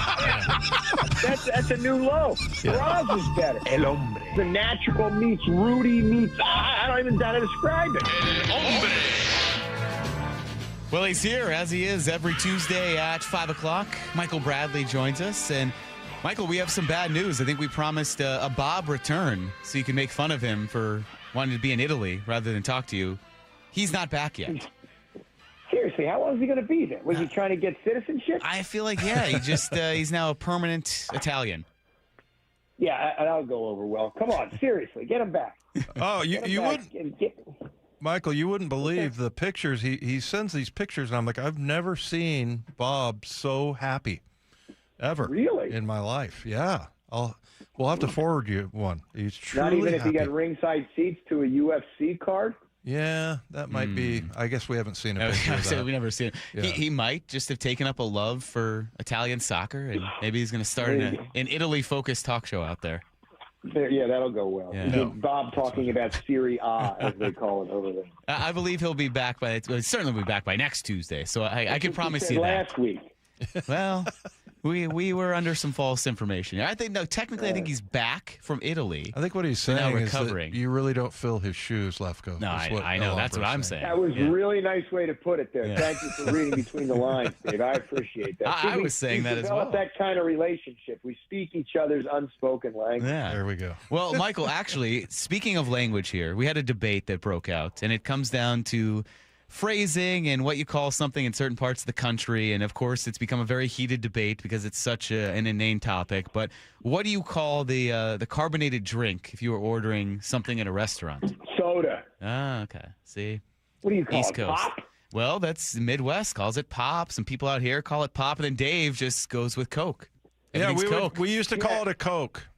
Yeah. So, like, if you wanted an orange soda, what would you say? I want an orange Coke? Yeah, no, I want a Coke, and then they'd say, "What flavor?" And they'd say, "Yeah, 7-Up." Oh, that's absurd. Yeah, that's what we called it. Well, I'll tell you a funny story about pop. I go out to Michigan for orientation on August 1st of 1979, and the first, they break us into our orientation groups, and they're talking about what they're doing during the day, and they say, and tonight will be we're gonna have a little pizza party, and there'll be some pop. And I thought they were using pop as sort of a derogatory term because they couldn't serve us beer because we were all underage. It shows you what I was thinking about as a 17-year-old, Sure. Just graduated from high school senior. And I thought they were joking around. And then then everybody kept using it. And they don't say pop there; they go pap. They've got this sort of downriver Michigan accent. Mm-hmm. And I remember there was a girl named Sarah Ulmer whom I met, who was kind of cute, and we kind of hit it off a little bit. And we, vowed that we were going to get together once school started. Of course, it didn't happen. But I just remember, I wrote her name down and her room number she's going to be, and I wrote underneath it says pop because we were teasing each other about pop and soda. The other thing they say, what do you wear on your feet when you want to do something active? That is a good question. We always called them tennis shoes. Oh, I think it meant socks. We call them sneakers where we are. Sneakers. Yeah. Okay. And that was another thing that took me a little while to get used to. They all call them tennis shoes. Yeah. I still call them tennis shoes. Tennis shoes. Yeah. Yeah, and that's weird. But, yeah, I remember there was same thing. This was 1983, though. There was an orientation thing, and it was for student housing or whatever. And they had a big map of the United States, and they're like, what do you call a, carbonated beverage? So, yeah, it's very indicative. And speaking of that, hey, to kind of keep it similar here, have you seen many of the schedule release videos for they're getting a little ridiculous now. The NFL? Yeah, because Pittsburgh, the Steelers have one it's kind of like that, where they make fun of their dialect or how they pronounce words and things like that, like little phrases like "jeet yet" and stuff like they call them the Stillers and that kind of thing. So I thought that one was kind of funny, and I don't know if you saw that, but did any of them kind of stand out to you? No, there was one I saw was the Ravens did one, I think, that was like 5 minutes long. The best one remains when they showed the logos to the people in Nashville and none of them got them right. It was like, they're showing they're playing the Houston Texans, and they're like, what's that, the Steers? The Steers, So, it's creative. It gets a little interest, but now it's to use the cliche, it's jump the shark, right? So let's stop it and just say, okay, we're playing the Browns on October 26th. Yeah, I get that. I kind of went overboard. Like Chicago had the Bob Ross painter guide. That was actually really funny. The Jets had kind of a different one with this palette with different color paint, and they would draw the logo, whatever. But yeah, it's become kind of a big deal. But I don't know. Some of them I don't really get, and they try too hard. Like, it's self-indulgent, right? And so exactly. And look, I get it. It's interesting. You're trying to generate fan interest, and you're using social media.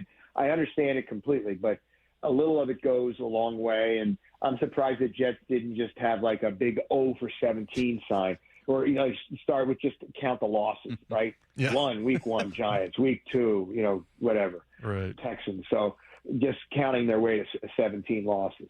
Well, Michael, release videos aside, what did you think about the actual schedule? I guess the announcement that the Seahawks are opening against the Patriots. We kept thinking, well, there's no way, because certainly the league doesn't want this Mike Vrabel, Diana Rossini thing in the spotlight looming over right there at the start of the season. Are you surprised that they put the Patriots out there right in front? I don't think it's the Rossini thing that is. I don't like the Super Bowl rematch. First of all, it was a blowout, so it's not like we're getting a rematch of a game that people are going to say, now that's really worth seeing. You know what I mean?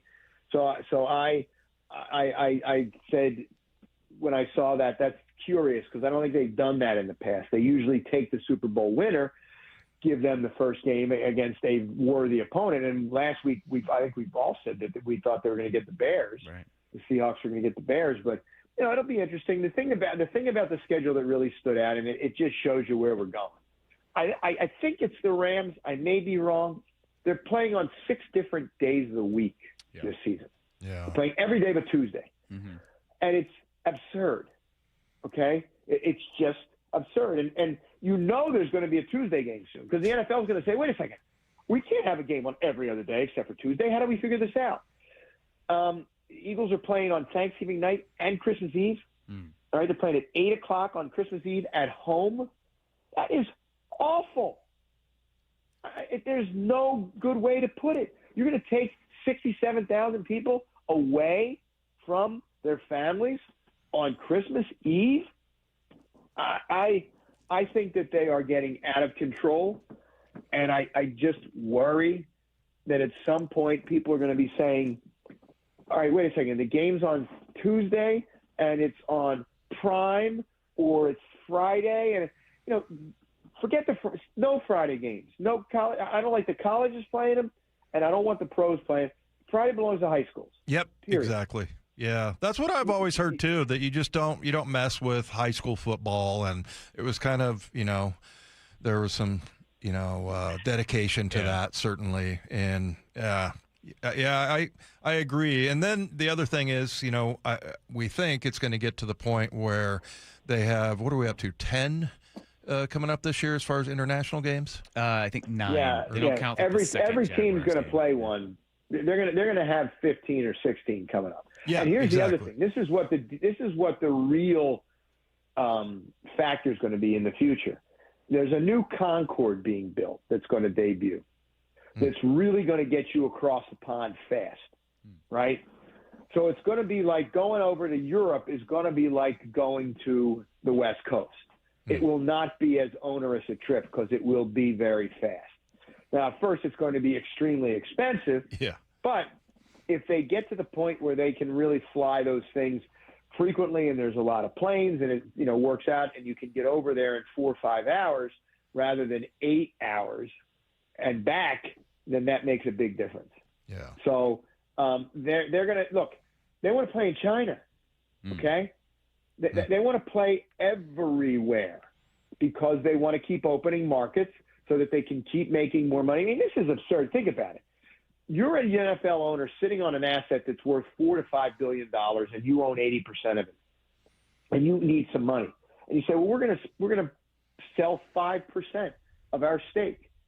That's $200 million that you're just going to get in cash that you can use to do whatever you need. You're sitting on this asset that accrues value at 11% a year, and what you're saying is it's not enough.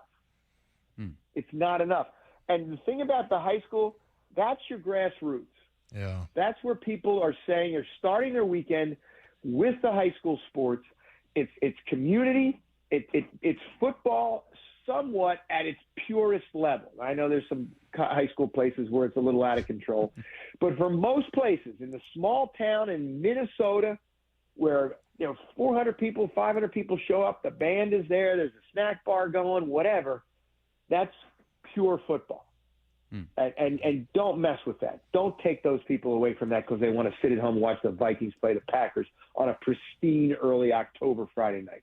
Yeah, I totally agree with that. And yeah, it just seems kind of greedy of the NFL because you're right. That's where it all starts, man. So, yeah. Hey, switching to baseball real quick. We got the piggyback situation going here. I'm not sure if that's ever been done with the Phillies organization, but it's going to be kind of interesting with the pitching. And so it looks like, we got two starters and trying to figure out which one is which. And it's probably going to go, I don't know, what's it going to go, Mike? You think 5-4 or 6-3? Yeah, whatever. Is that ever been a thing in Philly? No. Yeah, it has been. On a very limited basis, you'll see somebody maybe pitch. You say, okay, we're gonna go with a guy who can only get through the order maybe twice. So you're thinking 5 innings. Then we're going to bring somebody else in.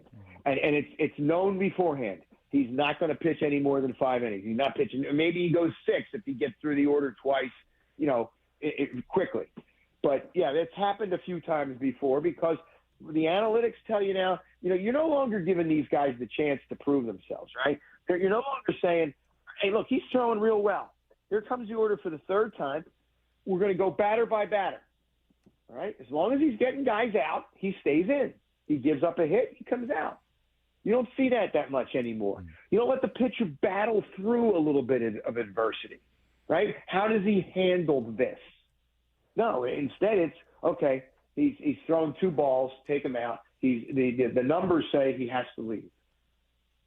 Yeah. Well, Michael, speaking of the Phillies, been kind of monitoring from afar, but they've been on that absurd run since firing their manager. Yeah. What leads that turnaround? Guys just wake up and say, all right, well, we better play because this guy got fired, or is it the change in voice there? It is stunning to see what they've done since firing their manager. I think it's a variety of factors, okay? First, the starting pitching has gotten its act together, all right? Zach Wheeler is back from the boy, what a horrible play by Bryce Harper. He is the worst. He almost went to second base to get a ground ball. The second baseman is standing right there to get it, and then he throws it behind a pitcher. 2-base error. Horrible. Anyway, they stopped doing that kind of stupid stuff, all right? They stopped playing dumb baseball, A. B, the starting pitching. Zach Wheeler came back after having thoracic outlet surgery, and he's been really good. Christopher Sanchez has settled down. He's throwing like 28 straight innings without giving up a run. Through a complete game the other day, which is unheard of. And they're starting to get some hitting from people other than Schwarber and Harper in the lineup, which helps. Sometimes that new voice helps. When they got rid of Joe Girardi and brought in Rob Thompson a few years ago, they turned it around real fast. Thompson, I think, was a little too comfortable for them. I think he was not holding them that accountable. You heard the story in the offseason when Castellanos came back into the dugout last year with a beer. If that's my guy, he's buried. And I would say to the general manager, fire me, but he ain't playing anymore. This guy's a cancer. In fact, I would suspend him. So I think that we're getting a new voice in there, and that means something. Michael, what do you think would be the worst way to lose? We were talking about this earlier on the show because the A's lost in pretty tough fashion, losing a no-hitter in the 9th, but then also I think it would be pretty terrible to be the Nationals and watch the Mets score 10 runs in the top of an inning and then have to go back out there and try to muster up something. What do you think is worse, to have to watch that 10-run outing in the top of the 12th or to lose a no-hitter and then lose? I think it's the no-hitter.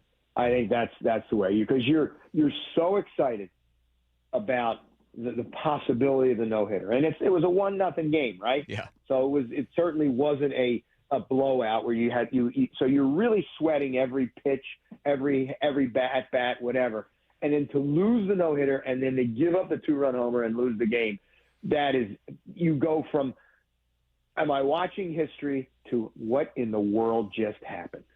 Yeah. Yep. It is crazy. Well, Michael, we have to get moving here because we're going to turn this show over to Mariners pregame, but we appreciate the time, and I think I can safely promise now that Bob will be back next Tuesday from Italy and other parts unknown. So appreciate it. We'll talk to you next week. Arrivederci, suckers. There you go. Yeah, there we go. Michael Bradley there, El Hombre, every week here at 5 o'clock. I did want to get to something really quick, Dave, that we didn't have time for earlier. I think it's pretty relevant today that Brock earlier today, they were discussing some things with the Seahawks schedule. And when we were talking about the Seahawks schedule, we didn't mention the preseason. But Brock brings up a point here that I'm curious to get your thoughts on, because it's not something I considered, but there might be some things behind the scenes that could be leading to this. So here was Brock talking with Salk this morning about potentially the Seahawks and the Cowboys doing a joint practice. I think we're going to see, from what I'm gathering, awesome. Little hard knocks probably helps push that a little bit too. You know what? Maybe an opportunity for the Seahawks and John and Mike to be like, you know what? Enough cameras on us. Go get it on Jerry. Jerry will go talk to you. They can do the whole Hard Knocks episode. Go focus on them and get the focus off us. But that'd be great. We know that Mike McDonald did it last year in Tennessee, in the heat, in the humidity, and all of that. From what I understand in conversations I'm having, they are really, really attempting to make that work. And that would be so awesome for the fans, the experience. I've gotten to see that in the Denver market. The Broncos have been able to do that and get opponents to come in. It's really cool. And in many ways, the intensity of those couple practices are better than the preseason game. He's right about that. The other thing is the most beneficial part of it is that you get to work on things against another team. When you go into a preseason game, you don't know where that's going to go. You might have an entire game where you don't work on your red zone plays, or red zone defense, or, you get an opportunity in the joint practices to, the coaches get together and say, hey, let's do a 7-on-7, because that's really what you want after having beaten each other up for 5 or 6 weeks or whatever it is. You want to go see somebody different, that runs a different offense and has different athletes and all that. So that's the benefit of that. So that part I like. Us hosting the Cowboys, I think, I was saying earlier, like, it's better than us having to pack up all our stuff and go there. But there's going to be a lot of, I wonder how 12s are going to feel when you get all these Cowboy fans coming in here for the joint practices and buying up tickets. And maybe it doesn't work that way. Maybe you have to be a season ticket holder or whatever. I don't know how they sell all those tickets that are on the berm there. But, yeah, you're going to have a bunch of obnoxious Cowboy fans invading your space. Well, I don't understand it from the perspective of you're playing this team in the regular season. Yeah, and then there's so that. Everything that Brock said makes sense for a normal joint practice. They're very beneficial, like when you went to Nashville and then Green Bay last year. You weren't playing the Titans, you weren't playing the Packers. The only thing I could see is that if Mike McDonald feels like the benefit outweighs the Cowboys getting tape on you for later in the season, that might be the only team that wants to do a joint practice. Because we were looking at the preseason schedule. You have Cowboys, then at the Titans, and at the Chiefs. It's been well documented that Andy Reid doesn't do joint practices. Mm-hmm. So there's one team you have to cross off the list. The Titans, now under a new head coach, Robert Saleh, maybe he doesn't want to do them, or in his first year, he wants to get a sense of his team and not do them. So if the Seahawks know that, all right, our only option is the Cowboys, I guess that's why Brock's getting this information. And he certainly is more plugged in than I am when it comes to this. But on the surface, it just seems surprising that you would be willing to give up any kind of information with how paranoid coaches are for a team that you're going to play later in the regular season. Yeah, and it's not till, December 7th, Pearl Harbor Day. And, the joint practice would be, sometime in August. So, I don't get it. Yeah, it'd be August 15th is the day of the preseason game. Do Do we remember having a team like you said, we went and played, but you have Dallas in the preseason, and in the regular season. I'm trying to remember. Well, you do a joint practice against the team you're playing in a preseason game. Yeah. So, but you're not playing them in the regular season. This is a rare, weird slate this year that for some reason the Seahawks, I've never even seen this. The Seahawks are playing 2 teams in the preseason that they're then playing in the regular season. Yeah. I don't understand the particulars of preseason scheduling. That doesn't make a lot of sense. And so that's the issue. Yeah. But I guess Mike McDonald feels like there is more of a benefit to having a joint practice than to not. Yeah. I know, we've talked about this. The real benefit, you talked about it, you can work on situational things and you can put your stuff out there where no one sees it but the other team. In a preseason game, all that film's available. These are televised. And if you're trying to work on things before the season, every other team sees it. Here, you can go ones-on-ones in specific scenarios where you're doing it against a team like the Titans 2 years ago that you weren't playing. You didn't have to worry about it. Well, and you find out about your players, too. They end up being hard to sort of judge when you're going against your own guys every day. Now all of a sudden, you see them against somebody else. We used to say fresh meat. That you can get a little bit clearer idea of, like, is this guy a competitor? Does he step it up here? I mean, all kinds of different things like that. So that's why it's valuable. But initially I thought, oh, it'll be okay because we don't have to travel actually and pack up all our stuff and all that. But them coming here also is probably a big hassle. A circus. A circus. There you go. Hard Knocks here. Hard Knocks. Jerry Jones and the show that follows that. Exactly. So if this is happening and Brock is very plugged in, get ready. It's going to be an interesting preseason for the Seahawks. We have to turn you over, though, to the Mariners in an interesting game coming up. Bryce Miller and then Luis Castillo both are pitching. Mariners pregame coverage comes up next here on Seattle Sports. For Dave Wyman, I'm Mike Lefko. Thanks for listening. Seattle Sports and the Seattle Sports app. Have you downloaded the Seattle Sports app? We're going to have a challenge right here. What are you waiting for? Listen to this. Every pitch. Here comes the 3-2. Every game. Swung on and missed. Got him. One app for free. How about that, folks? The Seattle Sports app. Every game. Julio racing back. Right in the palm of your hands. Makes a leap and makes the catch. Plus the latest Mariners news, insider access, video, and podcasts. They got it. Wow. The Seattle Sports app. Hear that? That's the sound of a car rolling into Valvoline Instant Oil Change. The sound of another savvy driver getting an oil change from trained pros. The sound of not having to leave your car while we quickly change your oil. At Valvoline Instant Oil Change, there's no hassle with appointments or dealer wait times. That's one smart bell.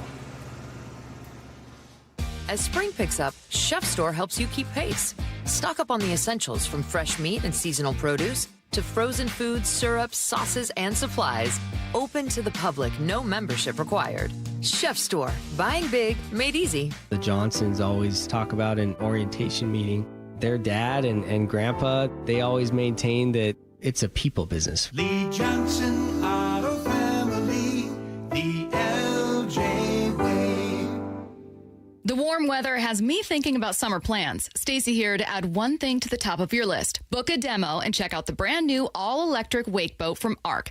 I got a ride in a brand new ARC Sport, and it was like a luxury EV on the water. Quiet, powerful, easy to operate, and low maintenance. They're doing demos in Lake Union, Lake Washington, and Lake Sammamish. Honestly, if I could drive one of these to work, I would. Schedule your demo at arcboats.com/demo. If you can't make it out to Kirkland, they'll pick you up. arcboats.com/demo. Progressive knows you could have easily taken the freeway, but you took the scenic route to see a waterfall and an oddly busy boiled peanut stand. Discovering the unexpected is exactly why you bought an RV, so protect it with a bundle from Progressive. Because although you may be 3 hours behind schedule, you're 6 jars of jam richer and possibly enrolled in a butter-churning workshop. Switch to Progressive and protect your RV, boat, or motorcycle by bundling with your home or auto insurance. Progressive Casualty Insurance Company, affiliates, and third-party insurers. Not available in all states or situations. The NBA playoffs are underway, and now you can trade every game on Kalshi. You can also trade on who wins each series, the conference finals, and the championship. San Antonio is currently trading at 19% to win it all, meaning a $100 trade pays out over $500 if they take the title. On Kalshi, you're trading against other people in a live market. No house, no odds makers. And as odds move, you can buy in or out anytime throughout the postseason. For a limited time, download the Kalshi app and use code PASS to get $10 when you trade $10. Kalshi. Kalshi. Trade on anything. Hey homeowners, are you stuck on the credit card treadmill and stressed because your consumer debt and monthly payments are too high? Well, Brock Hewitt here with a smart solution. Your home's equity in the Seattle Metro is probably larger than ever. It's like you're sitting on a stack of cash. Consider a cash-out refinance with Tila Mortgage to consolidate your high-balance credit cards, second mortgages, home equity lines of credit, and student loans, or get cash for a remodel. With interest rates finally coming down, consolidating your debt now may be the best decision you ever make. With excellent client reviews and trusted in Washington for over 25 years, Tila has competitive rates on refinance, purchase, or reverse mortgages too. Tila, spelled T-I-L-A, is a name you can trust for truthful, honest, and ethical advice for all your mortgage needs. Call Tila Mortgage today, 206-766-8888. That's 206-766-8888 or TilaMortgage.com. Tila Mortgage LLC is a mortgage broker. NMLS 2472046. Mariners and White Sox tonight at T-Mobile. 6:40 first pitch, pregame at 5:30. Listen live for free on the Seattle Sports app. Bob Stelton here, and if you've had LASIK or EVO ICL to get out of those glasses and contacts, you know how freeing it was. I had LASIK, but when I got older, I started to need reading glasses to see my phone or a restaurant menu. That's when I went to K2 Vision for refractive lens exchange, and it was a game changer. If you'd like to rid yourself from all glasses, including readers and bifocals, learn about K2 Vision RLE at their free live webinar this Thursday at noon. It's a perfect opportunity to meet Doctors Kopstein and King and have them answer your questions about K2 Vision RLE, like how is RLE different from LASIK and EVO ICL? Why won't I get cataracts after RLE? How does the light adjustable lens work? And lots more. The light adjustable lens is the premier technology for those who have had LASIK and now want to get rid of reading glasses. Plus, never get a cataract. K2 Vision has done more light adjustable lens procedures than anybody else in the country. Join the free live webinar this Thursday at noon. Register at K2VisionRLE.com. K2VisionRLE.com. If you have unfiled taxes or are in debt to the IRS, this is important news. Did you know the IRS has programs specifically designed to help people struggling with tax debt? Powerful tax assistance programs that can save you thousands if you qualify. No one knows these programs better than the experts at Optima Tax Relief, America's most trusted tax resolution firm, A-rated by the Better Business Bureau. Their award-winning tax attorneys and licensed professionals have resolved over $3 billion of tax debt for their clients.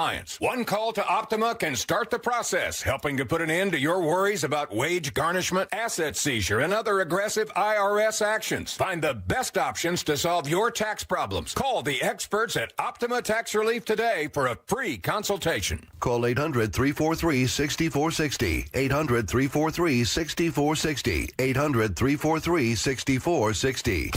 Optima Tax Relief.